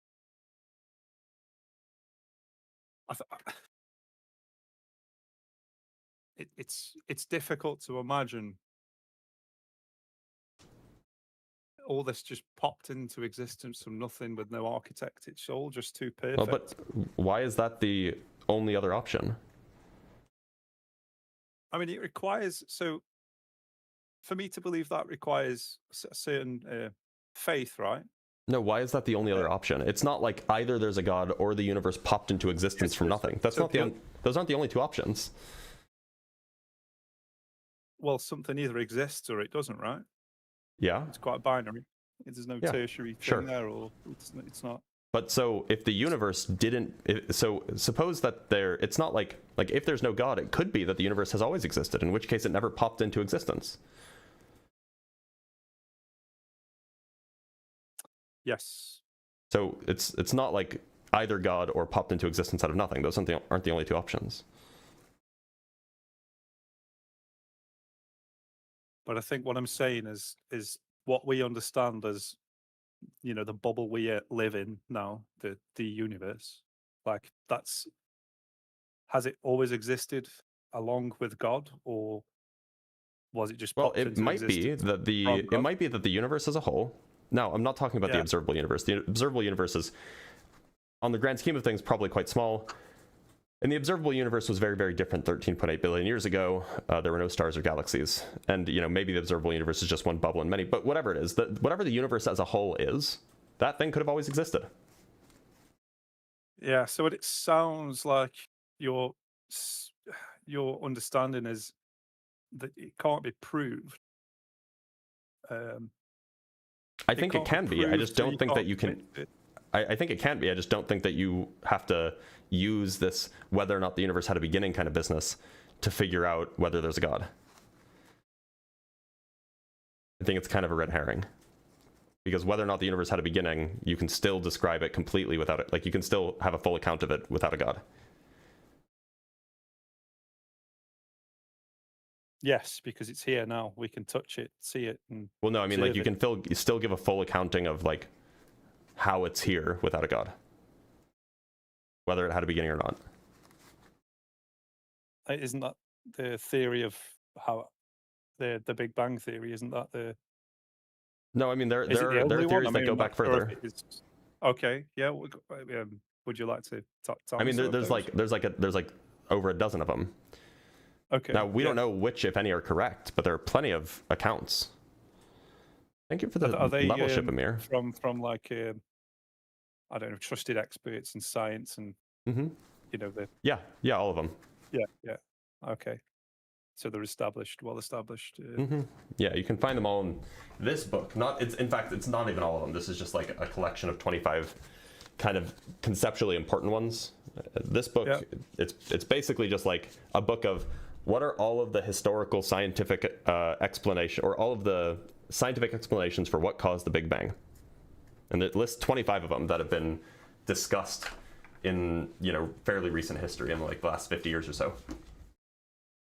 And it explains, you know, what each one would need to have evidence, and, you know, what the support is for one, why you would think that one is true rather than another, et cetera, et cetera.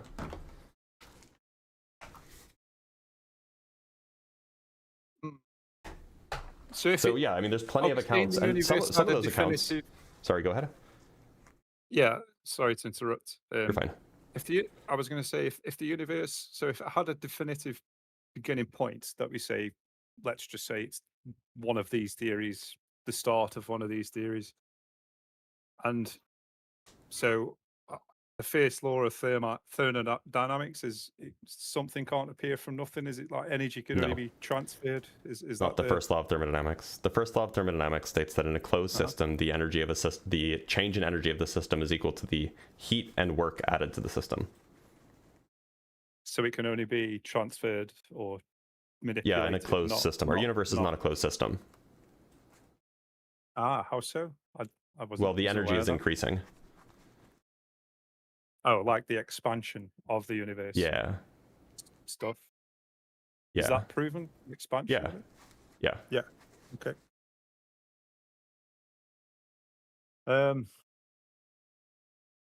Yeah, so that pretty much puts a hole in the argument, and if that's the case, because my question was going to be, what's the external force sort of outside of that sort of set it off, if that makes sense. But you say the first law is only applicable in a closed system, and we live in an expanding not closed one, system. Yeah, like an indefinite. Okay. So why does that make you an atheist? That doesn't make me an atheist. I'm an atheist for entirely different reasons. So when you say atheist, you mean you categorically don't believe in a God? Well, I don't believe in a God. I don't know what it means to say it's categorical, but I don't believe in a God, and I'm pretty confident that my belief is correct. Now, of course, I could be wrong. Like I could be wrong about plenty of things, but that doesn't stop me from having like a confident belief. And you have an agnostic stance on the creation of the universe because of the because there's just a whole bunch of different options. I don't know which one's right.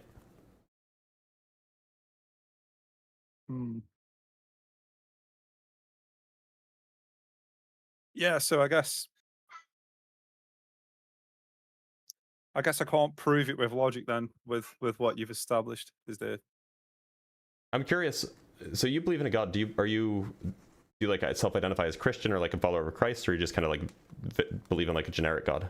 I'm a follower of Christ. The Baptist denomination is probably the one I align with. So I think what's probably a valuable thing to do, and even if I believed in God, it certainly wouldn't be the Christian one. Like if someone convinced me that a God existed, I would still think that the Christian God is completely made up. And so like I'm curious, why, in light of all of the issues with the Christian God, and surely you're familiar with them, like why hold that position? Sorry, say that again. In light of all of the issues with the Christian God, why hold that position? Which issues? For example, the problem of evil in all of its various forms. What's the problem with evil? Okay, so God is all loving, right?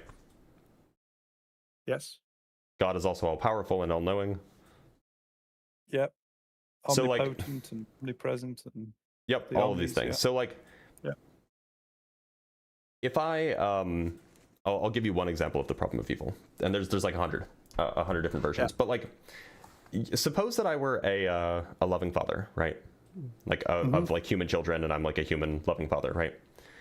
And suppose that I, my occupation is I run a daycare.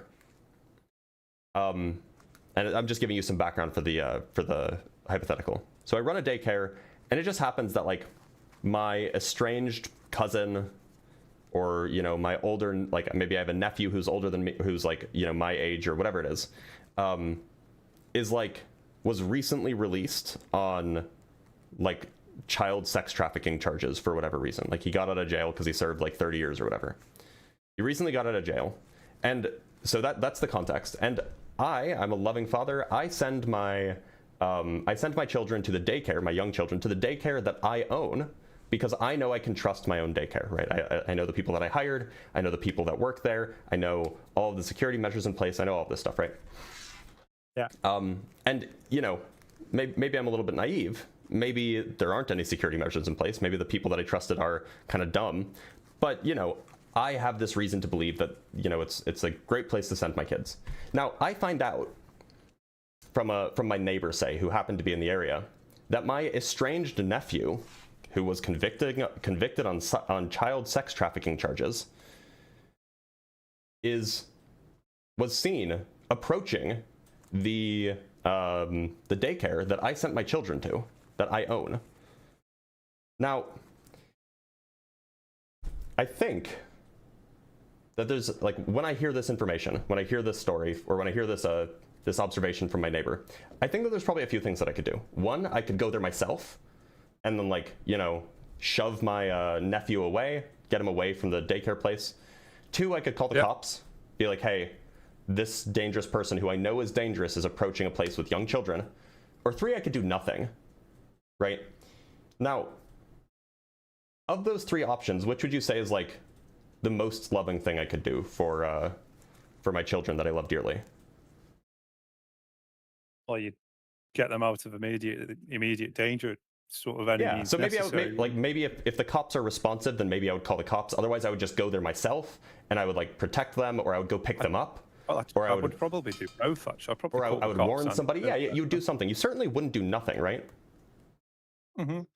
So, the way I see it, this is perfectly analogous to the Garden of Eden, except God did nothing. God knew that there was an ultimately evil being, like the ultimate evil being, just wandering around in the daycare that he made for Adam and Eve, his children. Yeah. And he did nothing about it. He just let it happen. Well, Tell me how that's nothing. Because it's the point of free will, isn't it? If God created human beings... The free will of the newly created humans? Yeah, well... Do babies have free will? No, hang on. So if God created us pre-programmed to always do good and always love him and worship him, right, then you know, we would just essentially be robots, right? I don't see how free will addresses anything that I said. Look, so it doesn't matter whether or not the children have free will here. The point is I let somebody who I knew was a danger, if I'm the father in this case, who I knew was a danger to my children, go and be near my children. That's not an issue of free will. That's just child endangerment. It's worse than neglect. What you say is God consciously put us in danger. Yeah, he knew that there was danger because he knows everything, right? He had the power to stop it because he's ultimately powerful, but he just let it happen. No, I think it's different because God, the serpent was temptation, right? Yeah, it's different. I thought, was the serpent not Satan? Yeah, was he not actually like a guy? Well, he tempted them, didn't he? Right? Yeah, so he was like, why did God let the snake in the garden? Yeah, so the analogy that you're using there is, you know, you're not tempting your children to be molested, are you? Does that make sense? No, the uncle or the nephew is tempting them. The uncle is tempting them with candy. Say. Okay. Here, eat this candy and come get in my van. That's what Satan did. So a child doesn't know any better. So Adam and Eve didn't know any better either, right? Yeah, they didn't, because they hadn't eaten from the tree of knowledge of good and evil yet. Yeah, because so they were completely innocent. Right. And so just like my young children that I left at the daycare, and then I just didn't do anything when the child sex trafficker came around. Like, nobody would say that it's a good parent if you know that your children are in danger and you don't do anything about it. Yeah, but Adam and Eve weren't innocent, were they? Of course they were innocent. Well, no, because they knew what they were doing was... No, they didn't. They hadn't eaten from the tree of good and evil yet. They were completely naive. Not to eat. Yeah, okay, well, so they were told not to eat from... Okay, fair point. You don't tell your children... So what if I had told my children in advance... by that guy. What if I had told my children in advance, hey, if anybody offers you candy, don't go with them, don't take it. If I had told them that in advance, would it be okay for me to do nothing when the child sex predator came around? Not to eat from the fruits, the forbidden tree, you know? Yeah, just like how... So are you telling me that if I say to my children, when I drop them off at daycare, hey, if anybody comes to offer you candy, don't take it, would that be okay then if I just let the sex predator just wander in? Children don't have the intelligence or emotional maturity to make that decision. Adam and Eve were like a week old. Children. You know, it's yeah, I don't see how the argument doesn't... Adam and Eve were like a week old. So you were saying Adam and Eve are babies? Well, they weren't physically babies, but they had the experience of babies. They had never encountered anything like anything evil, any sort of temptation before, any sort of greed or they had encountered nothing negative in their lives. Right, they were like babies. But they were told not to eat the fruit. Right, in the same way that you tell a 5-year-old not to take candy from a stranger. No, you're right, fair, but you don't tell a 5-year-old or however old, don't be molested by this guy. Right. So the claim is that so look, the analogy here is that the candy is the fruit. God tells Adam and Eve not to eat the fruit. The parent tells the children not to eat the candy, not to take the candy. Right. The analogy works perfectly. Is all of the evil was then washed out into the earth, and the evil in your analogy is the child ends up molested. Yeah. Both are bad outcomes, right? Yeah. So why is it that God was such an irresponsible parent?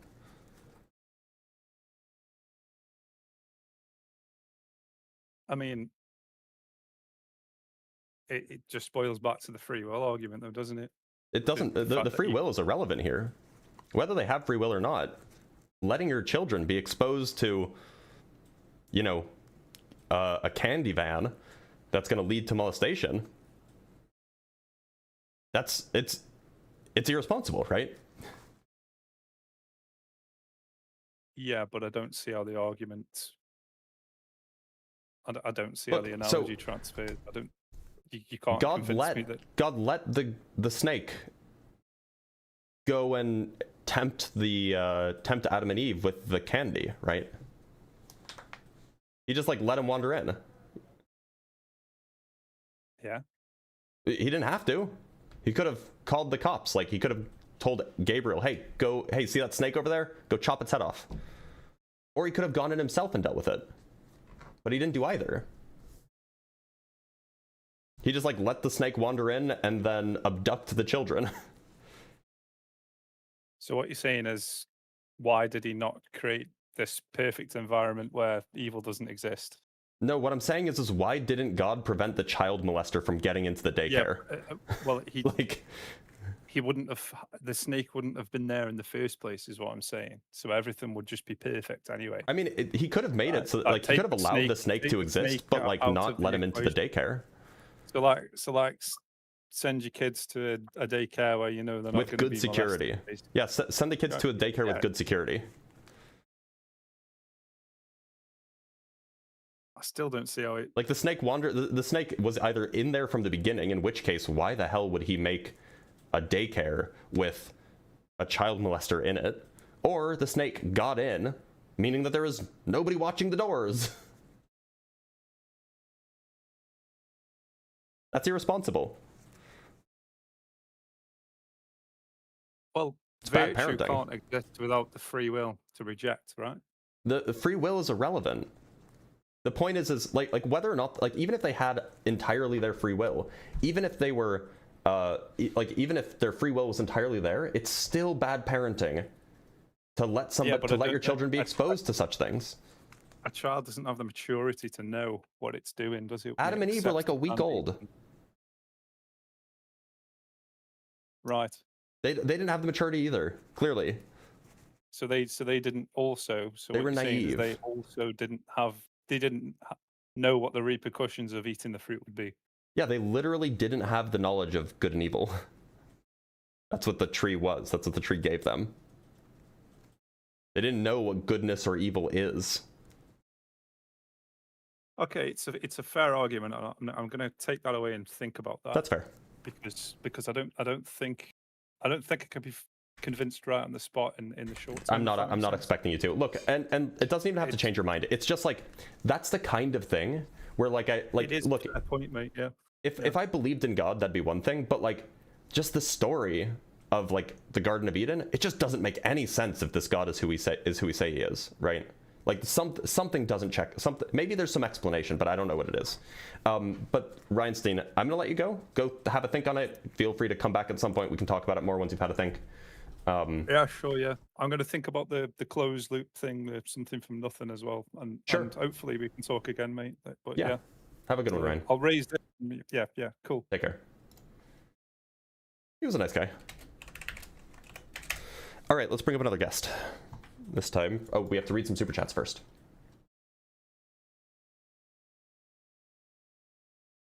From Lycon, that's why I asked you to steelman the position. Oh, okay, yeah, sure. So, steelman the position that, like, I don't want to steelman that position. It'd be annoying to do. It'd be annoying to have to steelman a position that nobody else is making right now. And also, I don't know if anybody believes it. Like, I guess the steelman would be that simulations wouldn't be created for nothing.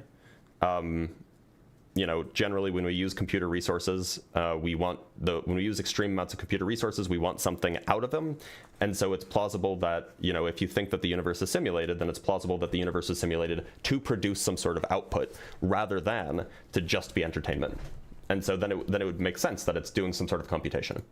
From DeForce with the $5 the stars aligned and my science goats teamed up on the line. I hope to see you collab again with Guts and Gibbon again in the future. Much love. It was great, honestly. Like, the stream chemistry was really good. Like, you can tell when two people who haven't interacted before don't have good stream chemistry, because there's like they're interrupting each other, or like there's not good banter. But like Eric and I, there was good stream chemistry there, so I'd be happy to do it again. And from Dark Taper with the 5 Canuck bucks. I'm a bit behind, but this first guy is awful. I guess you can thank him for this $5. Well, thank you, Weird Thoughts 8 for the 5 Canuck bucks. And from I'm the Big Cheese with the $5. Would love to know argument why a person's resurrection would make them also infallible in God. Seems like a non sequitur. It is a non sequitur. Like, it's absolutely a non sequitur. Yeah. From the Big Cheese again with the $5. The tree in the garden is effectively the same as the thermal exhaust port on the Death Star. It's either a fatal flaw or an intentional flaw. That's a good point.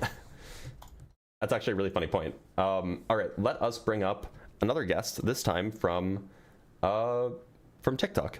I have to lower the volume again. Let's bring up Peak State. Hey, how's it going? I'm doing all right. Peak State, do you believe in a God?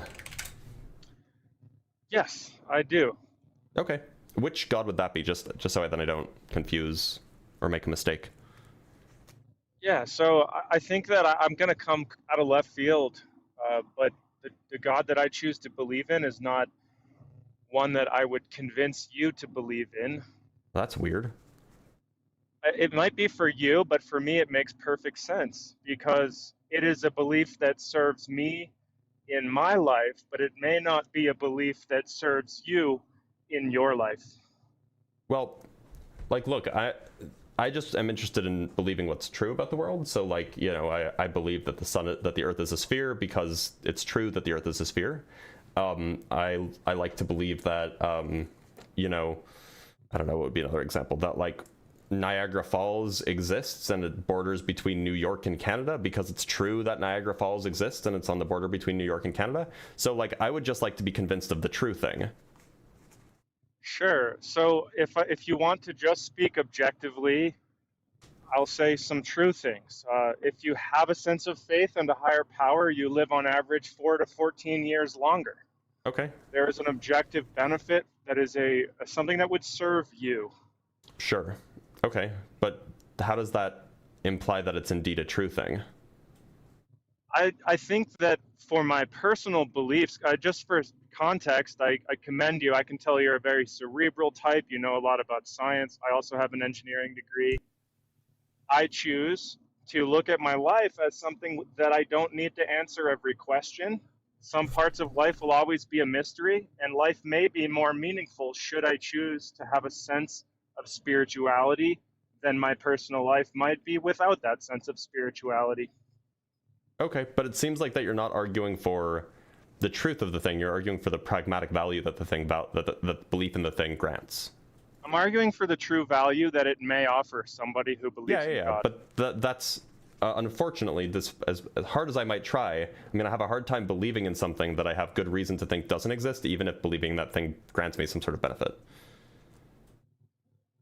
Sure, and that's fair. I guess I would just ask you the question: might you be missing out on something, possibly in life?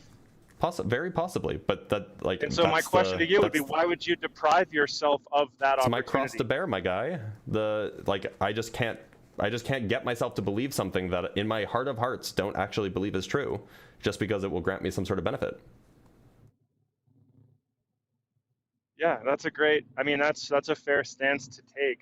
What do you benefit from by choosing to hold your atheist beliefs? I don't think that I choose my beliefs. I think that the beliefs are things that convince me, and what things convince me are based off of my prior experience and my brain chemistry or psychology and these, you know, environment that I was raised in and things like that. And if a thing doesn't convince me, then I'm just not going to believe it. And I don't think that that's something that I can choose or not choose. Sure, and I used to be an atheist, and I can tell you that for me personally, there are things, you know, being really smart, being really cerebral can be really lonely sometimes. If you're very focused on being correct and being true all the time, it's not always the best way to make friends. It's not always the best. Most of my adolescent life, No, why? For the same reasons you are very cerebral, very truth oriented. I'm very intellectually motivated as well. So then you stopped being truth oriented and stopped being cerebral? Yes. Well, no, they're not mutually exclusive. How can you be truth oriented and also not care to believe what's true? For the meaning that it brings to me. Then it sounds like you're not truth oriented. I don't believe, I'm not like, okay, so this is where we get subjective, and this is where it's not, there's going to be a whole lot of people with a lot of different opinions here, but I don't believe that my sense of a higher power contradicts the possibility of evolution. I don't believe that the laws of physics are contradicted by me having a belief in a higher power and a God. Right, no, but that's not my point. My point is that if you were like actually an atheist, then you thought that like you had good reason to think that there is no God. And then for some reason, which you haven't told me, but for some reason, you began to believe in a God. So what was the reason that got you to that belief? What was the thing that convinced you? I have told you the additional meaning that I get by adopting that belief. So it sounds like you went from the kind of person that is only really capable of believing things that convince them of something to the kind of person that is capable of believing things kind of willy-nilly. Willy-nilly, that's kind of a harsh way to put it. Okay, then we can say ad hoc or something like that. There isn't that it didn't convince you, but you still believe it anyway. Let's put it this way. If you're Go ahead. Sorry. If you're somebody who is really trying hard to maybe change some of your habits, if you're somebody who has experienced significant loss, I mean, I'm not sure. I don't want to. Can I ask you a personal question? My dad died when I was 11, so yes, I have. Okay, and you can go through that, and you can say that's the objective terminus of a human life. Okay, there's nothing there, or you could say this is a really hard time, and I'm gonna look for some extra support that I'm not getting from my immediate circle through a belief that I'm choosing to adopt. And so sometimes people choose to have these beliefs because they provide meaning or strength. And like, look, I totally hear you. If some of your motivation is that some religion is really bad and has caused really bad things. No, that's not my motivation. Okay. No, it's just like, look, I'm just not going to believe something unless somebody provides convincing evidence or convincing reasons to believe it. And it I don't know, like nobody's done that. Yeah, I mean, that only offering me is like convincing. cope, which fair, I guess. It's just, I don't know, it's just not going to be particularly compelling to me. And that's fair. That's my attempt at convincing you, is that it may provide strength when you need it. It may provide meaning when you need it. It may provide optimism when you need it. But if none of those convince you, I think ultimately you're only going to convince yourself if it ever makes sense for you, and it may never make sense for you. Well, I would hope that if it's true, if it's real, then there would be some way to figure out that it's real without having to just rely on like what feels good or what makes you feel better. I think that you have to realize that when you choose to adopt a belief, that starts to have real impacts. So I don't whether think it's that people choose to adopt beliefs, and I think that's where we differ. Can you believe something that you haven't been convinced of? I think that you can recognize that a belief in something changes behavior. So that doesn't when you're a child, okay, so when you're a child and you choose to believe in Santa Claus, I don't think that you choose to believe in it. I think that it's something that you're convinced to believe because you're naive. So have you ever, in literature, Gabriel Garcia Marquez, he started the genre of magic realism. I'm sure, and I'm not going to go down the rabbit hole of magic, but I'm just saying he talks about this concept of the willing suspension of disbelief. Have you ever enjoyed a fiction book or anything in your life like that? A movie that isn't real? Of course. And have you ever had a meaning that you've arrived at from that feeling, sort of suspending that cerebral part of your brain? A meaning. Well, I don't suspend. Did it move you? I don't suspend. Did it move you? Yeah. There have been absolutely meaningful works of art that are fiction. Absolutely. And that's where we're getting with that. Are you getting meaning? But I don't believe that the art is something that really happened. Like if we're talking about a movie or like a book, I don't believe that the events of the book or the story in the movie actually happened, even if they're meaningful. And I think that the question that helped me find this option for myself is life a question to be answered or a mystery to be lived? I don't know what that means. I don't think it's either. Well, I mean, obviously life is to be lived. I don't know what it means for it to be a mystery. Does everything need to be known? Does everything need to be certain? Does everything need to be truth? Or I did ask you a question, and I still haven't gotten an answer from it. What is it? It was, do you think that you can believe something, or can you believe something without first having been convinced of it? In my case, with my faith, yes. Okay, so you weren't convinced of it. You didn't think that it was real, but you just chose to say it was real?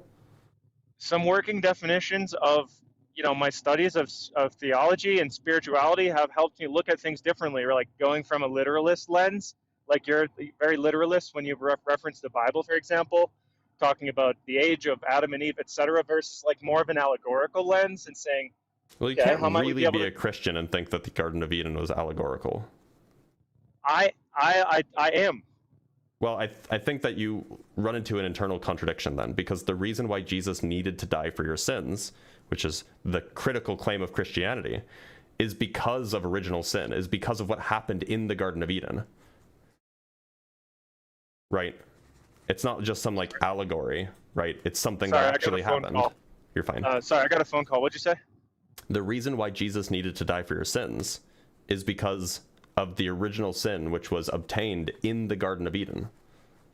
Right? That is the fundamental prescription that is required to be Christian, that Jesus needed to die for your sins. And why do you have sins? Because of original sin. And where does original sin come from? It comes from the Garden of Eden. It comes from the corruption of Satan. And I don't know what religious circle you confirm, all of these like objectively have to do this to be Christian beliefs from, but it didn't serve me to choose to read the Bible literally. Didn't serve me. It might serve somebody else that way, but it didn't serve me to derive meaning through the Christian lens that way. Do you think that Jesus needed to die for your sins? Do I think that Jesus needed to die for my sins? For everybody's sins, perhaps. For me, I can tell you how I derive meaning through the stories in the Bible, but I don't care so much about extracting perfect facts and then affirming or refuting them as the framework for how I derive meaning through the Christian lens. Just doesn't sound like you're Christian.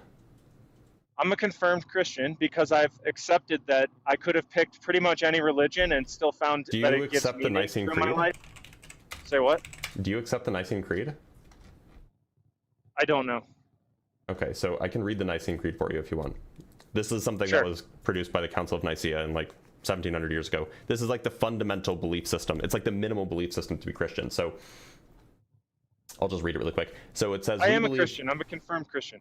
So it says, we believe in one God, the Father Almighty, maker of heaven and earth, of all things visible and invisible, and in one Lord Jesus Christ, the only Son of God, begotten from the Father before all ages, God from God, light from light, true God from true God, begotten, not made, of the same essence as the Father. Through him all things were made. For us and for our salvation, he came down from heaven. He became incarnate by the Holy Spirit and the Virgin Mary and was made human. He was crucified for us under Pontius Pilate. He suffered and was buried. The third day he rose again. According to the scriptures, he ascended to heaven and is seated at the right hand of Father. He will come again with glory to judge it goes on and on about the Holy Spirit. But the point is that the Nicene Creed, which is like the fundamental belief system of what Christianity is, includes that he was crucified for us, that for us and for our salvation he came down from heaven. That, what do you get salvation from? From sins, of course. He was crucified for us. Well, what for us? For what? For our sins. Like this is like fundamental to Christianity. So I don't know how you could say that it's not. And there's too much to unpack quickly for you, and you're going to dismiss all my thoughts along the way as being not literalist. And regardless, allegorically, yes, I do I do believe that, and I believe personally, I mean, and you're asking a person's opinion on what they believe, so somebody else is going to have a totally different belief, and that's fine. But the way that that makes sense to me is it's a story, and it's a story of somebody, and then we can all look at, wow, there was a life of somebody who chose to live in a way that was meaningful and had, did a lot of good things for people. We can emulate that. And then somebody who was not very kind killed that person, and that's something that we can take away. We can basically say, wow, if you live a life where you're very kind to other people, you may be remembered for that, and there may still be evil in that world. And there's a whole story there to unpack that can be meaningful. Do I think that somebody who has a different religion and believes in a God is wrong? No, I don't dismiss that. So to that sense of the Nicene Creed, I think that there could be one true God for each person who finds meaning through that true God. And that's where I might be different from some Christians, but I'm sure that there are other Christians who don't need to punch down at a different religion just because they have their own religion that seems to serve them.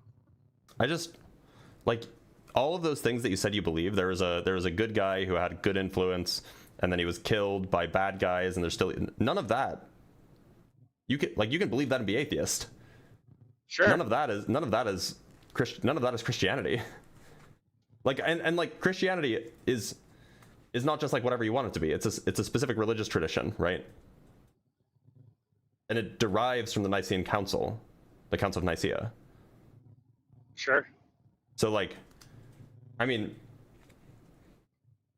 I don't know, like, maybe you're not a Christian, and that's fine, you don't have to be a Christian, but like, if you're not, it seems like it's like your interpretation of Christianity is just vibes, but like, I guess so. I mean, I'm a very cerebral and logical guy like you too, and I guess I don't really need to keep going back in circles. Like, the points I'll leave you with to try to quote unquote convince you is that it may provide meaning for you to have a sense of a higher power, even if that sense is there's something calling me to study physics and study science and try to bring truth to the world. There's some sort of energetic force calling me to live that purpose, and I don't know what it is, but I wake up every day wanting to do it, and I'm choosing to listen to that calling rather than the temptation to go do heroin and crawl into a ball and become an addict, and that's keeping me away from something that allows me to live my purpose, and that's pretty cool. And that could be something that gives you meaning, and you could do that through the lens of a religion, or you could do that not through the lens of a religion, and that's really my sort of, that's all I wanted to bring you. Okay, well, thank you for being here. I do appreciate it, Peak State. Alrighty, have a good one.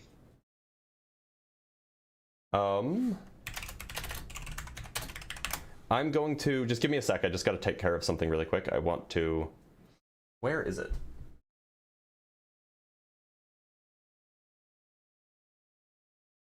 I'm trying to find a picture.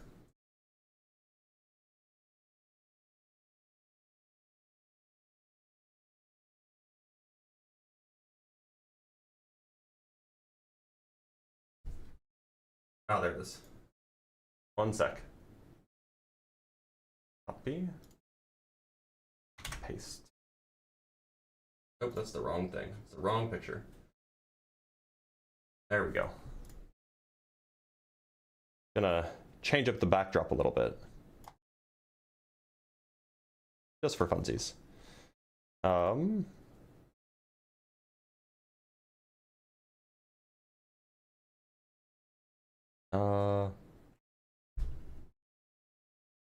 There we go. And then this one goes down, down. And then we can take this. And then we can move this, and then we can rotate it. Ooh, what just happened? Okay, that one stays the same. Remove. Okay, it's fine. It's fine. We're good. All right, let us continue with some super chats, and then we'll move on to our next guest. From Ekipo with the 10 euros, another piece of evidence that the Bible is false. It says Adam named all the animals. At some point, he would just start mashing the keys. Askj, Nickmlads. Yeah, I mean, like, I don't know if he had a keyboard, so I don't know. From Lycon with the 1,000 yen, just a thought experiment, I'm atheist. The goal is not the simulation, but to add mind to the universe, and most apologists have no idea what a Turing-complete model is, so of course, of course. From Dr. Fudge with the $5, you will not use the author of 100 Years of Solitude to make your horrible argument, you dinkus. I don't even, I haven't read this, so I don't know that I should be defending it or something. From Moise Dyer with the 449 Indian rupees, thoughts on Pascal's wager? It fails when you consider that there could be other gods. That's the reality, right? All right, let's bring up our next guest. A guest from Discord, Big Bang Ben. What a name. Big Bang Ben, how's it going? Big Bang Ben, you are live on the show. Hi, how are you? I'm doing all right. Big Bang Ben, do you believe in God? I do believe in God, yes. And which God would that be? Christianity, Christian God. Okay. Now, look, I don't. I'm an atheist. That's what the background says. Why should I believe in the Christian God? What reasons should I have? Well, firstly, I have 3 reasons, and they can all be argued, explained away. Give me 1 second to catch my breath. Sure.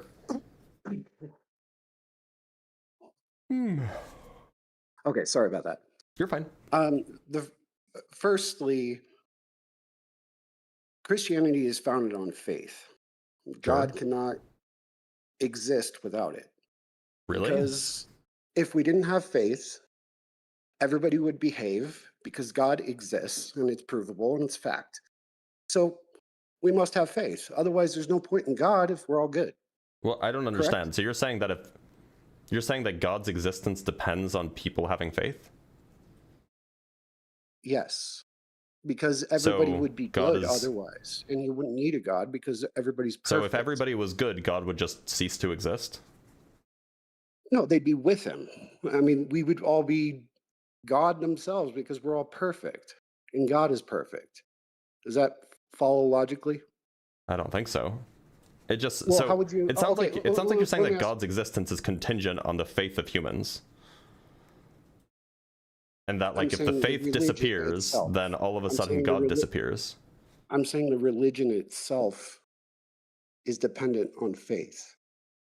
Because that's probably if true. You are a perfect, infallible being, right? I don't think those are the 2 options. Or do you think the 2 options are either faith or being perfect and infallible? I mean, are you human or are you God? I think that you can not have faith and still be human. Yeah, but can you be perfect? That's the difference. No. That's what I'm underlining to start with. No, of course not. Okay, but if you were perfect, doesn't that make you God? Well, I don't think God's real, so no. Okay, but you understand the premise of a God. A God is perfect, correct? Can we at least? It depends on how. It depends on how we're cashing out perfect. Perfect is a hard word to no, it's define. God. Perfect is God. How is that? Okay, but now you have to explain to me what it means. What it means for something to be perfect. Is Satan perfect because he's maximally evil? Infallible. So infallible means something like everything that being desires happens. And the being is incapable of making mistakes? You can't make mistakes if you're perfect. Well, no. So I'm asking you not what is true about perfect things. I'm asking, what is it that makes something perfect? What are the properties of the thing that makes something perfect? Well, I mean, by definition, right, there's no flaws, right? Yeah, but, like, is being evil a flaw or is being good a flaw? I mean, do you think evil is a flaw? Well, I mean, you can have my opinion on the matter, but, you know... How about every soul that's ever existed, do they think evil is a flaw? I mean... Probably not. Well, it might be a flaw of themselves. I mean, do you think that Satan thinks that evil is a flaw? I've never said that he was perfect. Well, no, I know, yes. but I think Satan actually knows. I think he knows he's flawed. He knows he's flawed, and yet he continues. Yeah, he knows that evil is bad. In fact, that's the reason why Satan got cast down to hell. You don't think that he thinks that was unrighteous, that he shouldn't have been cast down to hell? He envied God. And you don't think that envy was you don't think that he thinks that envy is justified? Well, he can think that all he wants, but he so knows then he wouldn't think that having envy is a flaw if he thinks it's justified.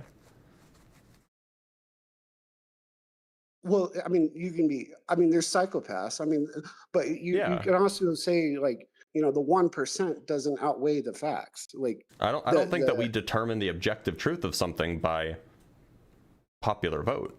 So what you're saying is nothing can be perfect. Is that what I'm saying? Is that perfect is basically impossible to define if you want it to apply to God and not Satan. Objective? It's subjective.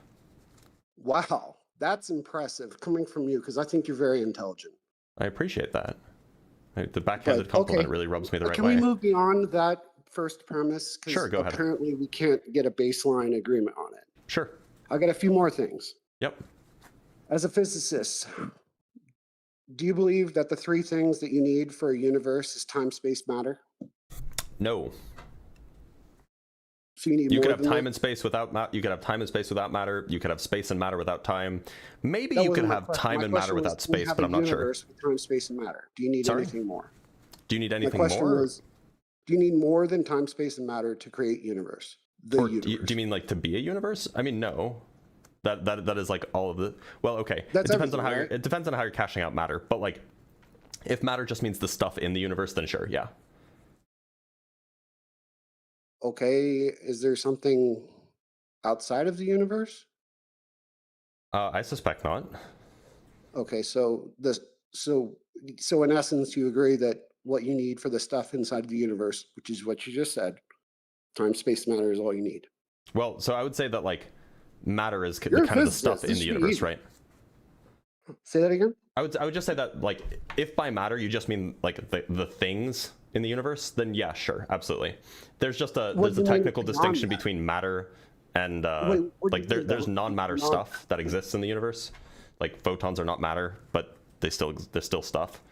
So that's the only distinction I'm drawing. Oh, okay. Okay. I get you. That's fine. Photons, light itself, that's absolutely fine. Yeah. But yeah, so sure, barring that distinction, sure, I'm happy to agree. You're kind of making my point for me, which is nice. Okay. Especially when you mention photons. Sure. So what's your point? The beginning of the Bible says, in the beginning, God created the heavens and the earth, and also said, and then there was light, and there was light. So sure, that's what it says. Space, matter, in the beginning, time, space, heavens, and the earth, matter. So time, space, matter, and then you mentioned photons, and then there was light. And this was created a couple hundred years, King James Bible, before there was thermodynamics, physics of this caliber. I don't think that it requires physics to know that. I don't think it requires physics to know that if you're talking about a creation story, there's going to be a beginning of the thing that's being created, and the thing and the things that are being created in many ancient cultures was like heavens, which was everything that wasn't earth, and then earth. So like this isn't really a particularly insightful comment. There's nothing really magical happening here. It requires that God to be outside of the universe, and that was a forethought for the people who wrote the Bible, which was. To be clear, the Genesis doesn't say that. In Genesis, no, in Genesis 1, God is in the universe. It's inherent. If you create a video game or a computer, in Genesis 1 in Genesis 1, he didn't create the universe. That's not what Genesis 1 says. No, he created the heavens. Yeah, he created the heavens and the earth. I mean, before that, there was just chaos. There was the chaos of the deep. There's just water everywhere, which is stuff. So what it implies, though, is that God is outside of the universe. It doesn't imply that at all. That's a later interpretation. Well, if you create a video game, are you inside of the video game? No, of course not. But in Genesis, do you believe in simulation theory? No. In Genesis, God is inside the universe. Who's Ben? Where does it say that? I guarantee you look that up. You do not find it in the Bible. Let's go to Genesis. Let's pull up Genesis 1. And it says God's inside of the universe. It says that he's hovering over the face of the waters. Where are the waters? God is everywhere, though. That's not what it says it's not what it says in Genesis. Sorry, 1 second. Let me pull it up. You're on Discord, so I'll read it for everybody else, but you'll just have to, or I'll pull it up for everybody else, but you'll just have to listen. Is that fair? But I'm just going to read directly from BibleGateway.com. It's just a Bible repository. And I think, yeah, this is just the NIV. In the beginning, God created the heavens and the earth. Now the earth was formless and empty. Darkness was over the surface of the deep, and the Spirit of God was hovering over the waters. So, sorry, where was the Spirit of God? Hovering over. That's not inside. Well, look, so if you're over something, that sounds like you're in a place. No. If you're over something, you're outside of it. The waters. Or I'm over a balloon. Does that yeah, mean I'm but inside so if you're the balloon? over the balloon, you're still at a place, right? It's still outside of the universe. So that's outside of the universe is not a place. It's not fair. Outside of the universe, outside of the universe is not a place. Can you agree with that? No. I mean, like, if you are over the waters, then you're still in the universe because you're. I'm not in the at water, a place. though. Sorry? I'm not in the water. I didn't say he was in the water. I said that it says that God was hovering over the literally waters. said he's inside the universe. And yeah, he is in the water, or he is in the universe, not in the water. He's over the water, but over is still a place. So outside. The waters wasn't everything. This is semantics. This isn't. I mean, no. The point is that Genesis 1 was not, like, originally was not interpreted as God created the universe, as God creating the universe. It was much more in line with. So point number two, which yeah. honestly, at the very beginning, Sure, of this, go I want ahead. to be completely honest with you. There's no way, like I said, beginning, like, you have to have faith in order for Christianity to exist. We got to a point where it's kind of back and forth. We're getting to a point where it's back and forth on this one. And I'm not saying I'm going to win an argument against you or convince you in any sort of way, just like you're not going to convince me that God doesn't exist. And I think that's perfectly fair. It's great to have open discussion for people to think on and come up with their own conclusion. But I would like to get to my third and final point. Sure, go ahead. Because we're kind of going back and forth. Well, that is the point of a debate live stream, but sure, go ahead. Which leads me to physical evidence. Sure, I'd love to hear Or it. would you be happy with that? I'd love it, yeah, absolutely. Okay. Something that was found years and years after Jesus is a tangible physical thing. It's got some negative photo qualities, some holographic imaging that Are we talking is about the Shroud of Turin? unexplainable to this day by science. And I Unexplained. know you're a scientific guy. Are we talking about the so you Shroud of might like Turin? this. It's the Shroud of Turin. You mean the And- one that and the one that eventually we'll come up we with have a historical logical- evidence of that it was a fake in the 1300s, Well, okay. which is even confirmed if by it's a carbon fake, dating? Even if it's a fake, Mhm. why can't we explain some of its physical features? I as don't know any science- physical features that we can't explain. Yeah, negative photo qualities and holographic imaging and Where's the holographic imaging? There was just ochre painted on it. No, prove it. Google it right now, like Yeah. you did the last time. I'm familiar. Let me pull it up. Actually, I think I have this in a Yeah, document somewhere. it's still unexplainable. Which It's very explainable. Let me see if I can pull it up for you really quick.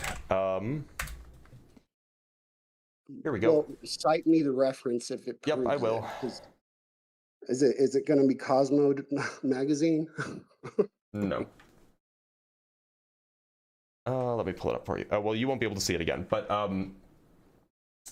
there was a paper published in the journal Archaeometry, and the paper is called "Image Formation of the Holy Shroud: A Digital 3D Approach."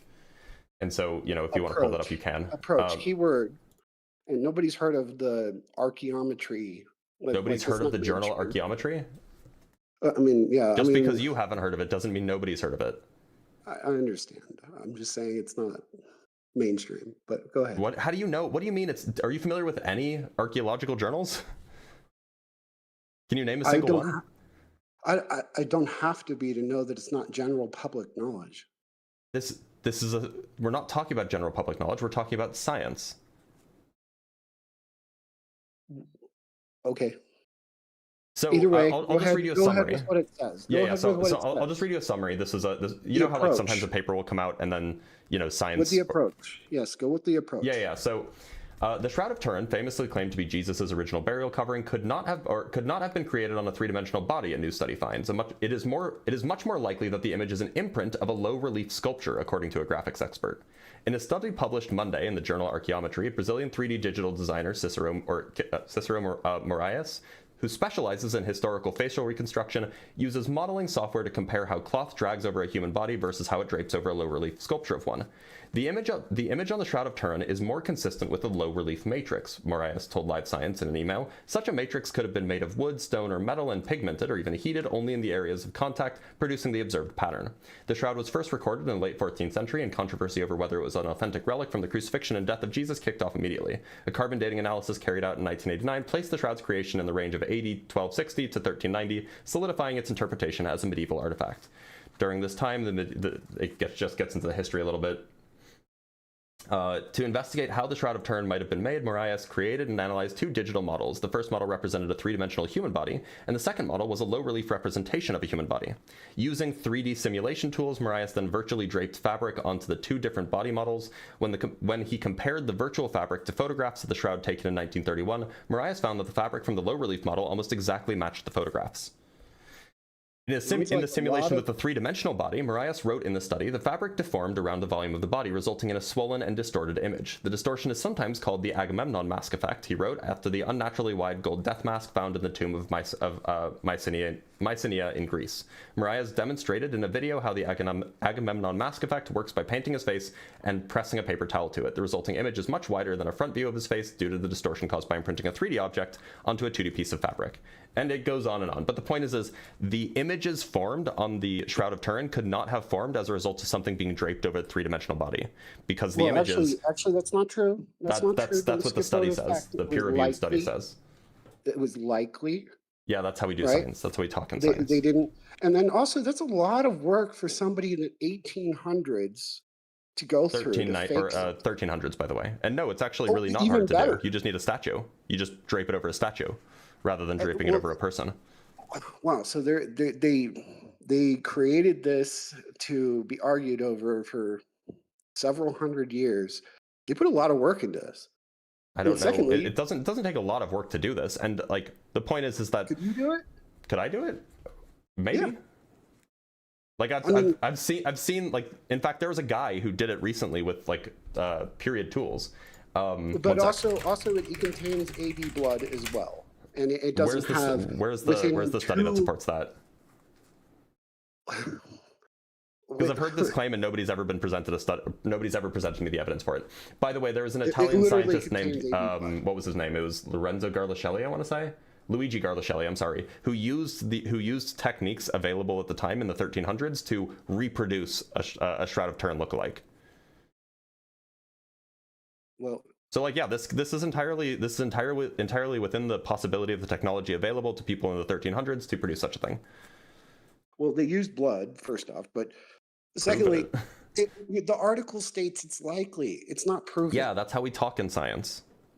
But you made the claim that it can't be explained. Well, apparently it can be. We have a likely explanation. A likely explanation. Yeah, so then it can, if it's likely, that means that it's possible, and if it's possible, that means it can be explained. Then I want someone to repeat it. Somebody did. His name is Luigi Garlascelli.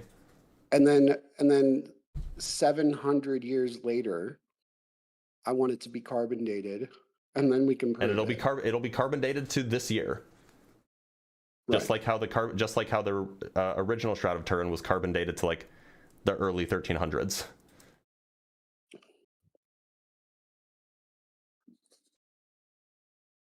Well, those are my three major points, and you may have like slightly penetrated beyond semantics on the Shroud of Turin, but you got to let me know in 700 years after you create the Shroud of Turin again. Why does it have to be me? Why not Luigi Garlascelli? He didn't do it though. He did do it. I have a picture of it right here. You can't see it, but you can go back and rewatch it. So on the left, we have the negative of the Shroud of Turin, and on the right, we have the one that was recreated by Garlascelli. Yeah, but it doesn't have the carbon dating. It doesn't have carbon. If the thing was made today, if the fibers were harvested last year, then that means that it would carbon date to last year or perhaps this year. Basically, whenever the fibers were harvested. That's how carbon dating works. Okay. Like in 700 years, it'll be 700 years old, and the carbon dating will say that it was made, I mean, in the and 2020s. also how accurate. I mean, honestly, how accurate is carbon dating? It It's works very better accurate. on older stuff. Not only is it exceptionally accurate, it pinned down the exact year that Pompeii erupted, and then we compared that with the historical records, and they agreed exactly. No, because they pull pollens and plant material and different things out of it to get the carbon dating. Yeah. I mean, Yeah. we don't even know if dinosaurs were actually 1 million years old for What are sure. you talking about? Yeah, when they carbon date stuff. They don't carbon date dinosaurs. It's taking off organic material. Yeah, carbon dating uses organic material because it uses carbon.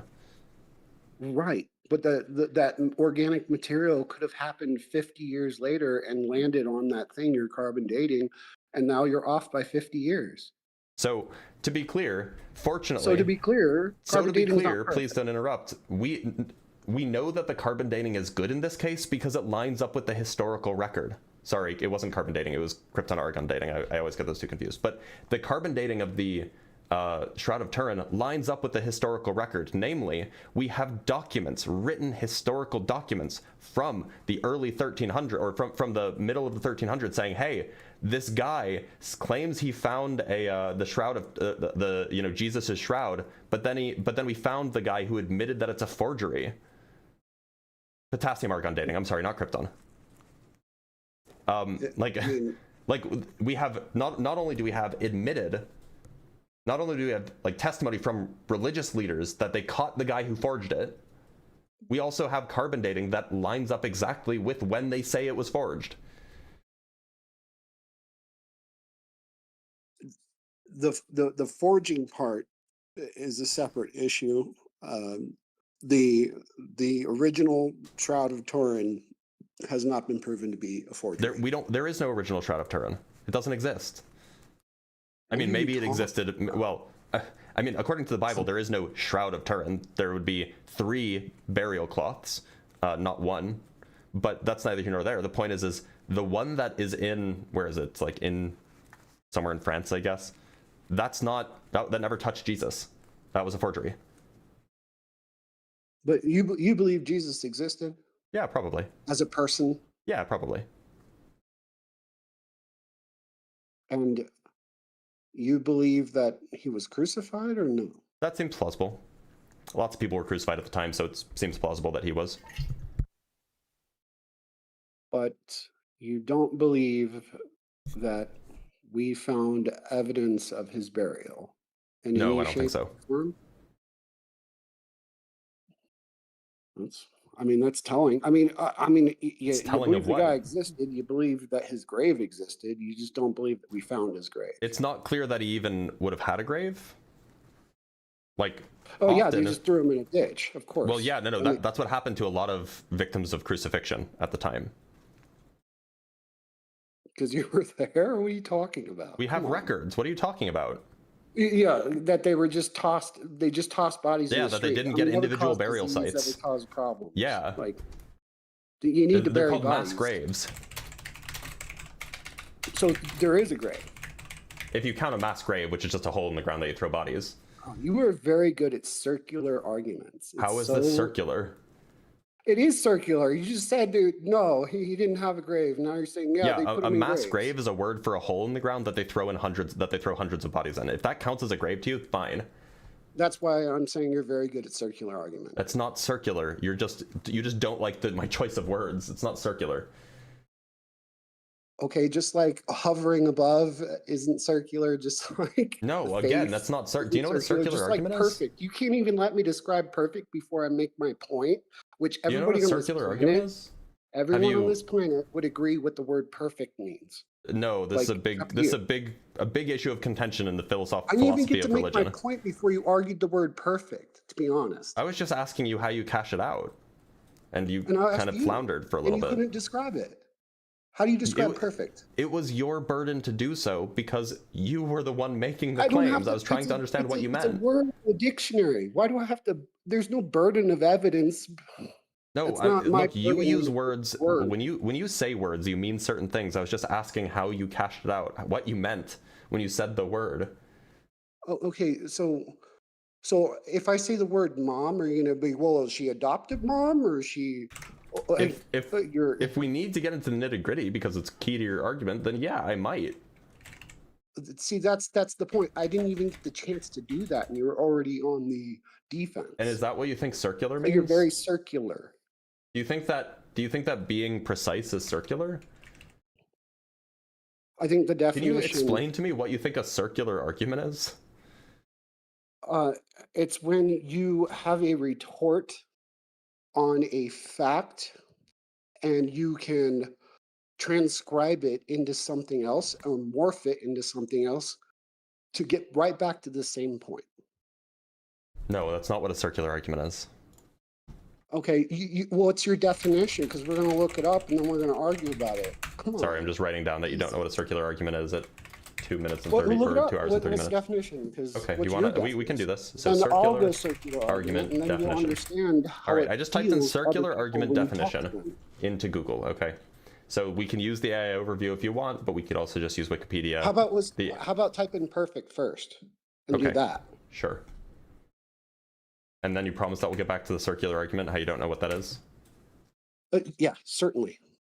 Right, so we can use the AI overview, or would you prefer a dictionary? I don't, either one. Either one's fine. Okay, a dictionary is available, so in this case, we'll just use a dictionary. So perfect, being entirely without fault or defect. That's option A. Option B is satisfying all requirements. Option C is corresponding to an ideal standard or abstract concept. Option D is faithfully reproducing the original, or option E is legally valid. So my guess is that you're referring to either A or C. These are distinct definitions. No, I can put God under all of those. Legally valid? Well, maybe not that one. Faithfully reproducing the original? The original God? God is reproducing the original God? I mean, God was and always has been, so that's fine. So then it's not, so maybe you can say A, B, and C, but these are different definitions, right? So when you use it in a sentence, clearly you're referring to one of these notions, because these aren't the same notion. Fair enough. Hey, so should we talk about circular reasoning? Yeah, go ahead. Yeah, okay, so, sorry, not circular reasoning, circular argument. Yeah. So I'm gonna see if there's a dictionary definition. So it's a phrase, so it's not gonna have a definition. It's not gonna have a definition in a dictionary. But we can use like Wikipedia. Sorry? Probably a Freudian slip, but that's okay. Okay, so the Wikipedia article on circular reasoning. I'm just gonna pull this up for everybody because this is what the we're not doing circular reasoning. Well, that's what the AI overview linked to. I'd rather we can use the AI overview if you want, but you know. That's fine.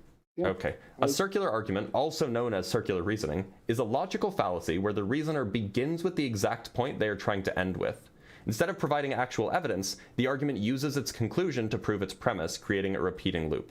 And that's what you did with. I wasn't making an argument at all. So how could it be a circular argument? Perfect. I wasn't making an argument. So how could it be a circular argument?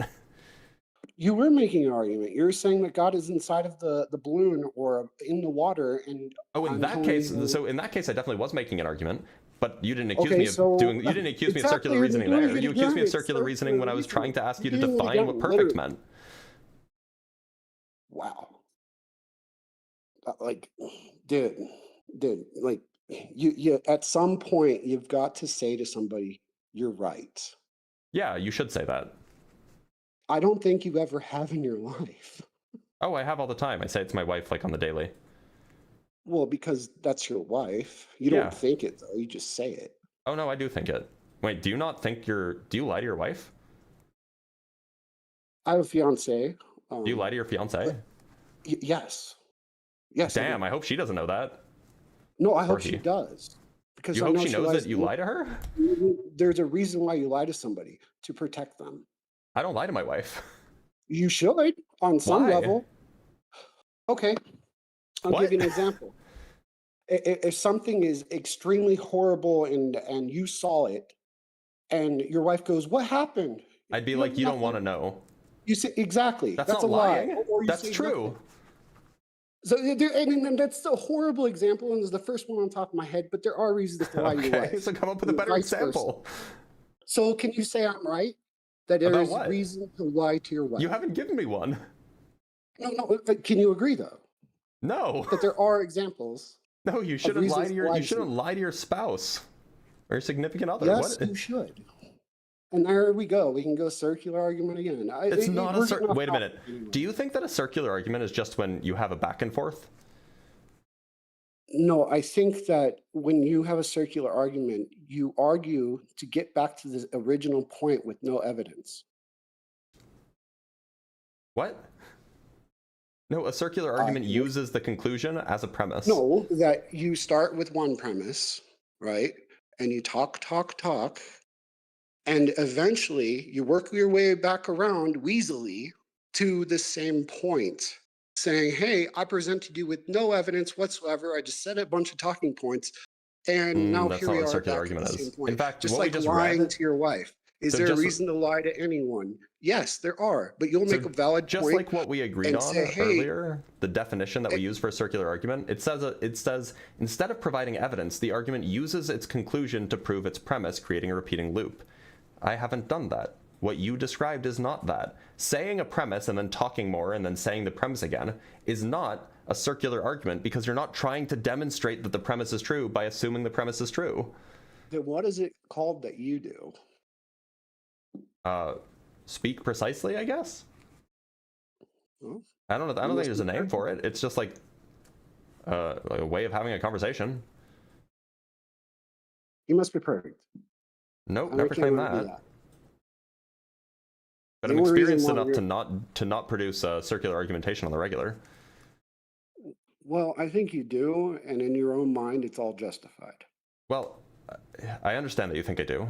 I also understand that I guess you don't know what a circular argument is, even though we read the definition together. Okay, that's fine, and I'm okay with that. But you don't know God, and that's what I'm trying to help you find. Well, I appreciate that. I know that your heart's in a good place. At least I hope your heart's in a good place. But it seems like the Shroud of Turin was not particularly successful. And then there was a whole like your whole first point was about how, like, if we didn't have faith, then God wouldn't need to exist, which I don't even understand how that justifies belief in a God. And then your second point was about perfection, and we didn't really get far because you weren't able to cash out the word for me. The time-space matter thing, yeah, heavens and the earth. What? Oh, I'm sorry. You're right. That was the second thing. I got mixed up. Yeah. Think, okay, can you? Okay, see how I just said you're right? Because you were actually right about that. Give me one last minute, one last closing argument/question about the faith thing. Sure. As long as you're not going to preach, that's fine. No, I'm not going to preach. No, sure. Then go ahead. If you, specifically you, believed in God, how would you do it without faith? Can you answer with that? Evidence. If you can't answer that, I just answered with evidence. No. By definition, you can't have. No. How would you believe in God without faith? Evidence? Yeah, with evidence. How? Oh, I guess I asked the question wrong. How does God exist without faith if you believed in God? Are you asking me if I believed in God, how would God exist without faith? Yes. Well, as far as I'm concerned, if a God exists, and that God is not dependent on our brain states, so that God would exist regardless of what people think about him, or people believe about him, or people have faith about him. Like, it would just exist on its own. And people could either have faith in it, or they could have belief in it based on evidence, or they could not have belief in it at all. Thank you. I think this conversation's over. Thank you. I agree, it is over. My brother. Welcome to Christianity. I'm glad you believe in God now. If that's what you got from that, maybe English isn't your first language. All right, he ran. All right, let's read some super chats. Like, I don't know how he took what I just said as admission that a God exists, but okay. Whatever you say, bud. From Simeon Urchin with the $2 Shroud of Tourism. That's good. It's a good bit. From Timothy with, that's fun, with the $2 Shroud of Turdhead annoys me as much as flirts. Look, we don't have to disparage people. Maybe we should. From Samantha with the $10 on Cash App for always keeping me entertained at work. Well, you're welcome. I'm glad I could participate in your entertainment. Sorry, I just realized that I just got that. I just got the Cash App, so I wanted to make sure I read it. From Simeon Urchin with the $5, we might actually have Jesus' bone box. Look at the James Ossuary. Very fascinating. Also, this caller turned into quite the whiner. He did. He did turn into a whiner, but that's okay. We stand whiners here. From I Am the Big Cheese with the $5, good Christian thinks it's good to lie to your wife. Traditional Christian values here, right? Like, isn't one of the 10 commandments not to bear false witness? From Super Pizza with the $2, Theist thinks lying is good. No way. Yeah, that was crazy. Those are the fruits of Christianity, y'all. And from Matt Lloyd with the £5, of course you should lie to your wife. What a terrible attitude to a relationship with someone you're supposed to love. Yeah, it's just weird, right? Like, I would hope that if your significant other says, do I look fat in this? When you say no, that you actually believe it. Like, I don't know, man. From Nobody Challenger with the $2, Shroud of Haktua. That's good. That's good. All right. Just want to check a few more places really quick. We do have a little bit of time left. I don't know if we have enough, though. We have 18 minutes left.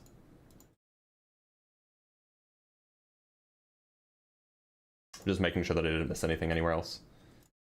From Wojtek. Okay. No, we're good. From Notorious PJG with the $5, watch your streams on lunch. Always a good listen. Cheers. Well, I appreciate that. I do my streams before lunch. Yeah, we can perhaps do one more. Let's bring up a guest from TikTok.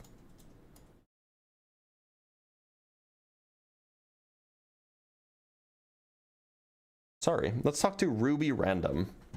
With a name like that.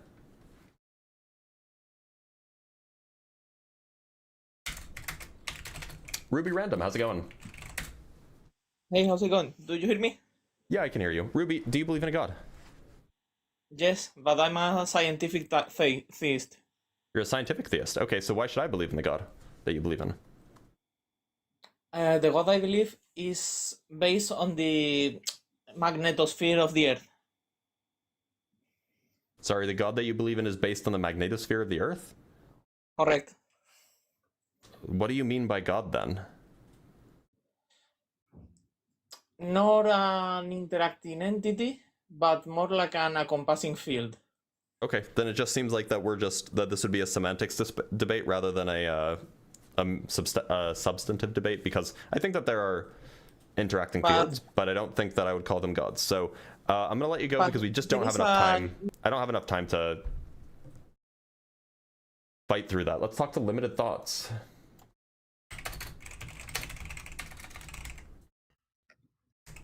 Limited Thoughts, how's it going?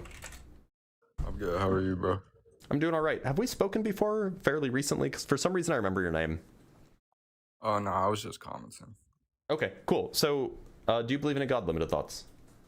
Yeah. Okay, I don't. Which god do you believe in? I believe in Christianity. Okay, so again, I don't. So why should I believe that Christianity is true?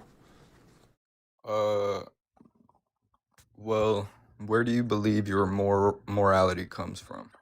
I think it comes from, in part, like an evolutionary process that we evolved as a social species, and I think like the rest of it basically kind of stacks on top of this stuff that was kind of built into us, and that stack up comes from social norms. So you believe it's subjective? In a sense. Okay, so what do you mean by in a sense? Well, in that this is a thing that humans do. I don't think that there are like facts about the world regarding objectivity, or regarding morality rather. I.e., even if you got rid of all of the humans, that there would still be morality somewhere in the world. That these are like natural, perhaps not natural, that these are facts of the world itself rather than things that humans conceptualize. So that's what I mean. Okay, so you don't believe like murder is inherently wrong? By inherently, do you mean objectively? Yeah. Okay, no, I don't believe that anything is objectively wrong, because I don't think that wrong or right is in the category of objective things. I think that these things are wrong, and wrongness is a subjective thing, i.e. it's constructed by human minds.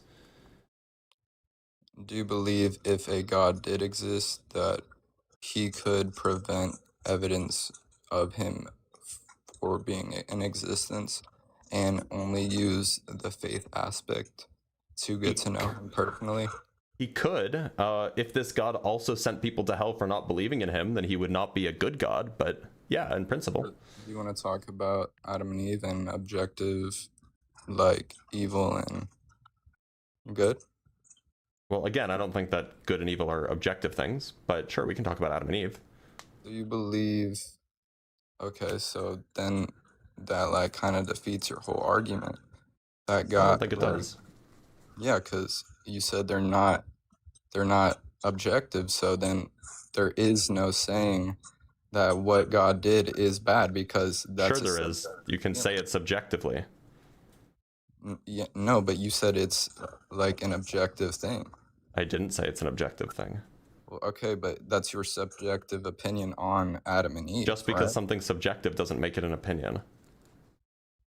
Well, yeah, it does, because that's your opinion compared to... It can be universal and still be subjective. It can be objective and still be personal. I know, but you're still identifying as that from your own definition while using the framework of God.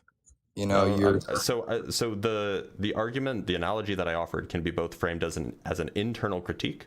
So whatever version of Christianity you want, we can frame it in that regard, and in that version of Christianity, it will still not make sense. And it can be framed as an external critique, meaning that from an outsider's point of view, anybody who reasonably would take the view that the parent is negligent would also come to the conclude that God is not good. I know, but from the same point, you're still wrong, because God says that was part of his plan. We should trust his plan, not to trust our own plan, not to use human logic, but to trust his. So you're saying it's good? So on the Christian worldview. Let me talk. Okay. I'm making an internal critique, so I can so you can address the internal critique that I'm making. So on the Christian worldview, we get our morals from God, right? So our moral intuitions, the things that we judge as good or evil, right, bad, wrong, virtuous, whatever, those things that we, on the Christian worldview, those judgments that we come to are representative of what God actually represents, right? These are representative of the goodness inherent in God, correct? Senses and reasoning, but you're missing the whole third point, which is faith, right? You have to have faith in a plan. That's the whole point. You can use senses kind of irrelevant to the argument that I'm making. Wrong, because do you want me to make the argument, or do you just want to talk over me? Well, let me make my point, okay? If you want to you can make your point, but I promise that if it doesn't address the actual argument that you haven't let me made, then I'm just going to move on and give you the argument. If you want to take the Christian moral framework as this is right, then they would use the Bible, correct? Depends. Some would, some wouldn't. How does it depend? Some would, some wouldn't. What denomination won it? I don't think it's a denomination-specific thing. It usually people are going to justify morality. Please let me finish my sentence. The more educated people, especially if they're more educated philosophically, they will try not to rely on the Bible for their justification of morality coming from God. They will try to derive it from a more philosophical notion or a philosophical means of argumentation. So yeah, no, I mean, it's just the more educated people tend to not use the Bible to come to form their arguments. I mean, I get that in the modern day, right? But you still got to say that every language in the Bible has already been interpreted and described as we have in our real life functions. I don't see how that addresses anything they said. Do you want me to actually make the argument so I can make the internal critique, or no? Go ahead. Yeah, so on the Christian worldview, all of our morals come from God. They come from God. He imbued in us. He wrote on our hearts what is good and what is evil. He taught us right and wrong. This is a feature that he gave us. It was a gift from him, if you will. Well, kind of, except except that we got these from eating from the apple. But that's a separate point. The point is that in the Christian worldview, we get these from God. That's where our moral intuitions come from, and we have those moral intuitions. And so, if those moral intuitions come from God, then they must be correct objectively. Now, our moral intuitions would indicate that a parent that is negligent towards their naive children would not be a good parent. Yeah, but that's not where, so you're identifying as negligence, but that's not what Christians identify as Adam and Eve is negligence. Yeah, it's not negligence when he's always there. It's just what's what is the distinguishing feature between the analogy that I gave with the parent who owns the childcare place and the child sex trafficker, and then God, the Garden of Eden, and the snake? One is a story that everyone uses today, and one is like just an event that can happen every day. That doesn't address my question. What is the meaningful distinction? Like what makes the analogy fail? Okay, you said like God, like, okay, make your analogy. Okay, yeah, I'll repeat it. So in this setting, we have a guy, a father of young-ish children. Maybe they're 4 or 5 or something like this, old enough to talk to you, but not old enough to be smart. Maybe 3 or something. He owns, like, his job is that he's a childcare, like, he's the CEO of a childcare company. He owns a childcare, like a daycare kind of place. And he sends his children to that daycare every day. That's where he drops them off when he goes to the office to do work. Now, he is informed by his neighbor that his nephew, who just got out of prison for trafficking children, for sex trafficking children, his neighbor is approaching the daycare. And, you know, this, I guess this particular daycare doesn't have guards. And so, you know, the owner of the daycare, the CEO, he's just told, yeah, your nephew, this guy who went to jail for sex trafficking children, he's approaching the daycare where your children are. Now, the dad, in this case, he says, okay, thanks for telling me. And then he does nothing. And he waits for the child sex trafficker to offer his kids candy. And then when they eat the candy, they get driven away in a van. And, you know, never to be seen again because they were child sex trafficked. Yeah, I don't view it like that. I kind of. Okay, where does the analogy fail? Because those don't really correspond at all. Adam and Eve. Okay, which part? Were naked. Yeah. In a forest. So where is the children being? Like, where is them consciously aware? The Garden of Eden is the child care place. How is the children aware that the animals and everything was made for them but one thing? Where does that analogy compare? It's not in the analogy because it's not part of the story. Because it fails. In order for something to be not analogous, you have to point out how 2 aspects of the analogy don't correspond. Well, how can how a part of the analogy doesn't correspond to the thing you're trying to analogize? How can a conscious child know that he can do this and not do that? Oh, I'm sorry. I left out one piece of the analogy. The parent says, "Don't take candy from strangers." The dad tells the children every day, "Don't take candy from strangers." Were Adam and Eve babies or were they adults? They were like a week old. No, but they were very naive. They didn't know the difference between good and evil. Yeah, but of course, because that concept wasn't developed to them yet. Yeah. So they were naive. They were like children. They weren't literally children. They had the bodies of adults, but they had the experience of children. Aren't there adults that are like children? Aren't there adults that are human spirited like that? I'm not talking about like youth spirited or whatever. I'm talking about like the level of experience and knowledge of the world that they have. But that's what they were. They were adults, not babies. Right, but they had the level of experience, perhaps the emotional maturity. They had the knowledge, the wisdom of children. Where's your biblical answer for that? Yeah, it says that they had not yet eaten from the tree of knowledge of good and evil. Granted them that concept. Yeah, so they didn't even have a concept of good and evil yet, like children. Yes, but they weren't children. I know that's hard to conceive. It's an analogy. It's an analogy. They're not literally children. It's an analogy. I know, but how could certain things happen? You know, you kind of have to understand that you can't conceive because, again, you're taking the logic that they were just born as adults. Where's your logic that proves that? Were they formed as babies? As an atheist, you can't As an atheist, this is an internal critique, my guy. I know, but you're internal. So I'm not taking an atheist perspective while making this argument. You're not having a logical basis on they were babies. They weren't. I didn't say they were babies. They were adults with the experience of children, with the wisdom of children, with the knowledge of children. Were they not playing with animals, or were they saying goo goo gaga? Were they saying? I said children, not babies. What are you doing? Who are you talking to? Okay, but can children have coherent sentences and develop topics? Yeah. No, they can't. Children can have. Not to the degree of an adult, dude. Children can speak in full sentences. Have you met a child? Again, that's not what I said. Develop topics. And you said 4 to 5. Sorry. What child can develop a topic at 4 to 5? I'm sorry. Where's the verse that says they were capable of complex conversations? Just tell me what children can develop a topic at 4 to 5. What do you mean develop a topic? You mean like have a conversation? Not just that. Have a conversation. Think about it the next day. Have coherent thoughts. Children have coherent thoughts. Every child is like this unless they're developmentally delayed. Okay, so you were consciously aware from 4 to now. Yeah? No, you were not. You were in and out of consciousness until you were about 12. Obviously when I was sleeping. Exact. No, what? When you're sleeping, you're not conscious, right? Bro, you were not a conscious kid at 4, bro. You think that 4-year-olds aren't conscious? They don't have self-awareness?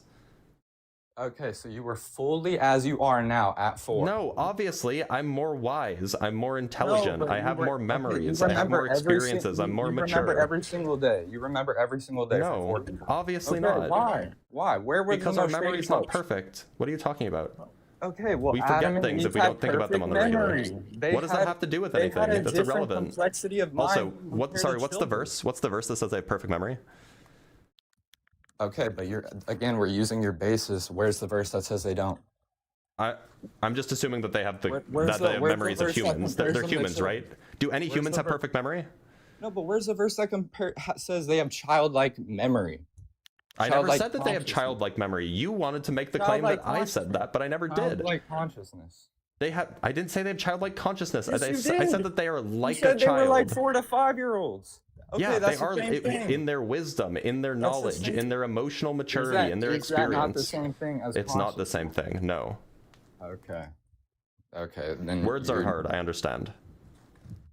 Okay, so how was your conscious experience? Is that even a sentence? Oh, I just said it, dipwad. How was your conscious experience? Yes. Can you not sound it out? How is it? Come on, is it good or bad? It's not that hard. Oh, you want the quality? Oh, yeah. I would say it's generally pretty good. Although all things considered, right now it's actually pretty miserable because I have to talk to you. No, it's because you don't know what you're saying. Again, okay. So where does the analogy break? Which part of the analogy that I offered is not analogous to the Garden of Eden? Because you can use a better analogy. That's just not the whole there might be a better analogy. How is the analogy that I offered not analogous? I know, but you're using your own senses to judge what is the senses that according to you were given by God. Yes, but again, if they were, then God would exist, but you're not submitting to that. That's why it's an internal critique, dumbass. I know, but it doesn't make sense because you're creating information. You're creating information out of nothing. What do you mean I'm creating information out of nothing? Because use the analogy the Bible gave us. The Bible didn't give us an analogy. According to you, the Bible gave us a literal story that actually happened. It's not an analogy. Right. And what? So that's why I'm giving you an analogy so that you can better understand my critique. You're saying that there was no purpose for this, but there is a purpose. I'm not. I never said that anywhere. Okay, so tell me what the purpose for this was. I don't care what the purpose is. It's irrelevant for the analogy. And that shows me everything. I don't care. Shows you everything. It's irrelevant for the sake of the argument. You don't care. It's irrelevant for the sake of the argument. Your dad might have died and you might have hated God. That's on you, bro. Oh, that's cringe. Imagine thinking that I wasn't an atheist before then. No, okay. And then did you hate God more? I don't hate God. God's not real. It's hard to hate something that's not real. Okay, but if God existed, which is a logical conclusion that you can come up with, would you hate God? Depends on which God it is. Any God. If it's the Christian God, I'd be kind of like confused. I'd be like, what do you mean you're good when, you created sin? Exactly. You would be your ego, and you would be humble, and you would be lost. Oh, okay. So because you don't, so I just want to summarize what just happened. Because he doesn't have a way to address the analogy, which very obviously demonstrates that the God of the Christians is incoherent if it's supposed to be good and also powerful and also all-knowing. Then, you know, because he couldn't address the analogy that demonstrates this, he instead claims that I hate God because my dad died when I was young, which is true. My dad did die when I was young, and so he was listening to that, and he tried to use like a personal tragedy as a way to discredit me because he was so incredibly stupid that he couldn't even engage with the analogy in good faith. Instead, he decided to try to get me emotionally, attack me emotionally on something that's obviously sensitive. But, you know, that's because this is the good faith argumentation of the Christian, right? He's incapable of actually engaging with something critically, and instead he has to rely on jabs towards someone's feelings. So, yeah, I would say that limited thoughts, I think that you're done here. No hate like Christian love, am I right? And for what it's worth, I was an atheist before my dad died. I've been an atheist for as long as I can remember.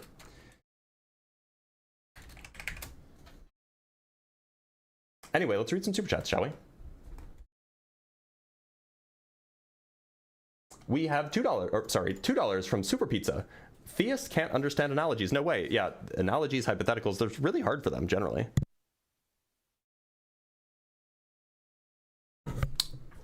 From Genji with the $50, which is extremely generous. I appreciate that a lot. Thank you so much, Genji. Please kick this Dillard. Well, okay, to be fair, I kicked him 4 minutes later. I hope that that's appropriate. From Christopher Sanford with the £5. Dude, my child isn't even 3 and she can have a coherent conversation, remember the next day what we plan to do, etc. I think he develops slowly. It's plausible. It's, in fact, not only is it plausible, I would say it's likely. You know, it seems like he's not emotionally mature or particularly well developed regarding his mental states just based off of that conversation alone. So yeah, it might just be the case that he thinks that 3 or 4-year-olds are incapable of having conversations because he wasn't. From Dr. Fudge with the $5. I think that was that Raziel kid that's banned from your server, by the way, the one that went around calling everyone particles in motion. Oh, maybe. I don't know. I didn't recognize his voice. I didn't recognize his name. But his name was definitely representative of what his position was. Indeed, his position was indeed limited, and his thoughts were quite limited, indeed. All right. I just want to double check and make sure I didn't miss any Cash Apps. I didn't miss any miss any Venmos, which I do have a Venmo now, although it's not on the website yet, so I still need to add it up there. Guys, thank you so much for being here. I am going away. I am leaving on a jet plane. I'm gonna be gone for about 2.5 or for about a week and a half. I won't be back till Wednesday of next week, and it'll probably be in the afternoon Wednesday. So my next live won't be for till the 23rd, I think. Yeah, the next live won't be till the 23rd, so you guys will have to find somebody else. Okay, actually, that's not true. Sorry, that's not true. There may be some, I might hop in some live streams over the next week. However, there should be a special live stream with myself, Justin, and Ian Monday after next, at least, and perhaps Tuesday after next as well. So maybe you'll see something special. Oh, we have a few more super chats that I want to read before I go, and then we'll call it there. From Peter Hegwood with the $5. From one member of the Dead Parents Club to another. Great stream today, Doctor. Fair enough. I appreciate it, brother, as a fellow member. And from NASCAR with the $20. Hey man, I'm a Christian, but I'm sorry for all the crash outs, especially with father comment. Sorry, man. Look, man, I'm not going to make the claim that this is representative of all Christians, but it's definitely representative of a lot of Christians who want to try to argue that Christianity is true. I know plenty of Christians that are lovely. They're like important people in my life. One of my groomsmen at my wedding, who I'm still quite close to, is very, very religious, very, very Christian. And he's a good friend of mine, and he would have never said such a thing. He's also not the kind of guy to go on and do debates. So I don't know, maybe it says something about the Christians who go on to do debates. Not all, but many. Anyway, I'm going to end the live stream here. So thank you guys for watching. I'll see you around. I may or may not hop into other people's lives and, you know, dote around, jump in, We have one more from Just Rick with the $5. I'm listening a couple hours behind. This Darwin was a Christian guy sounds like a medicated democ. Okay, that has to be the last one.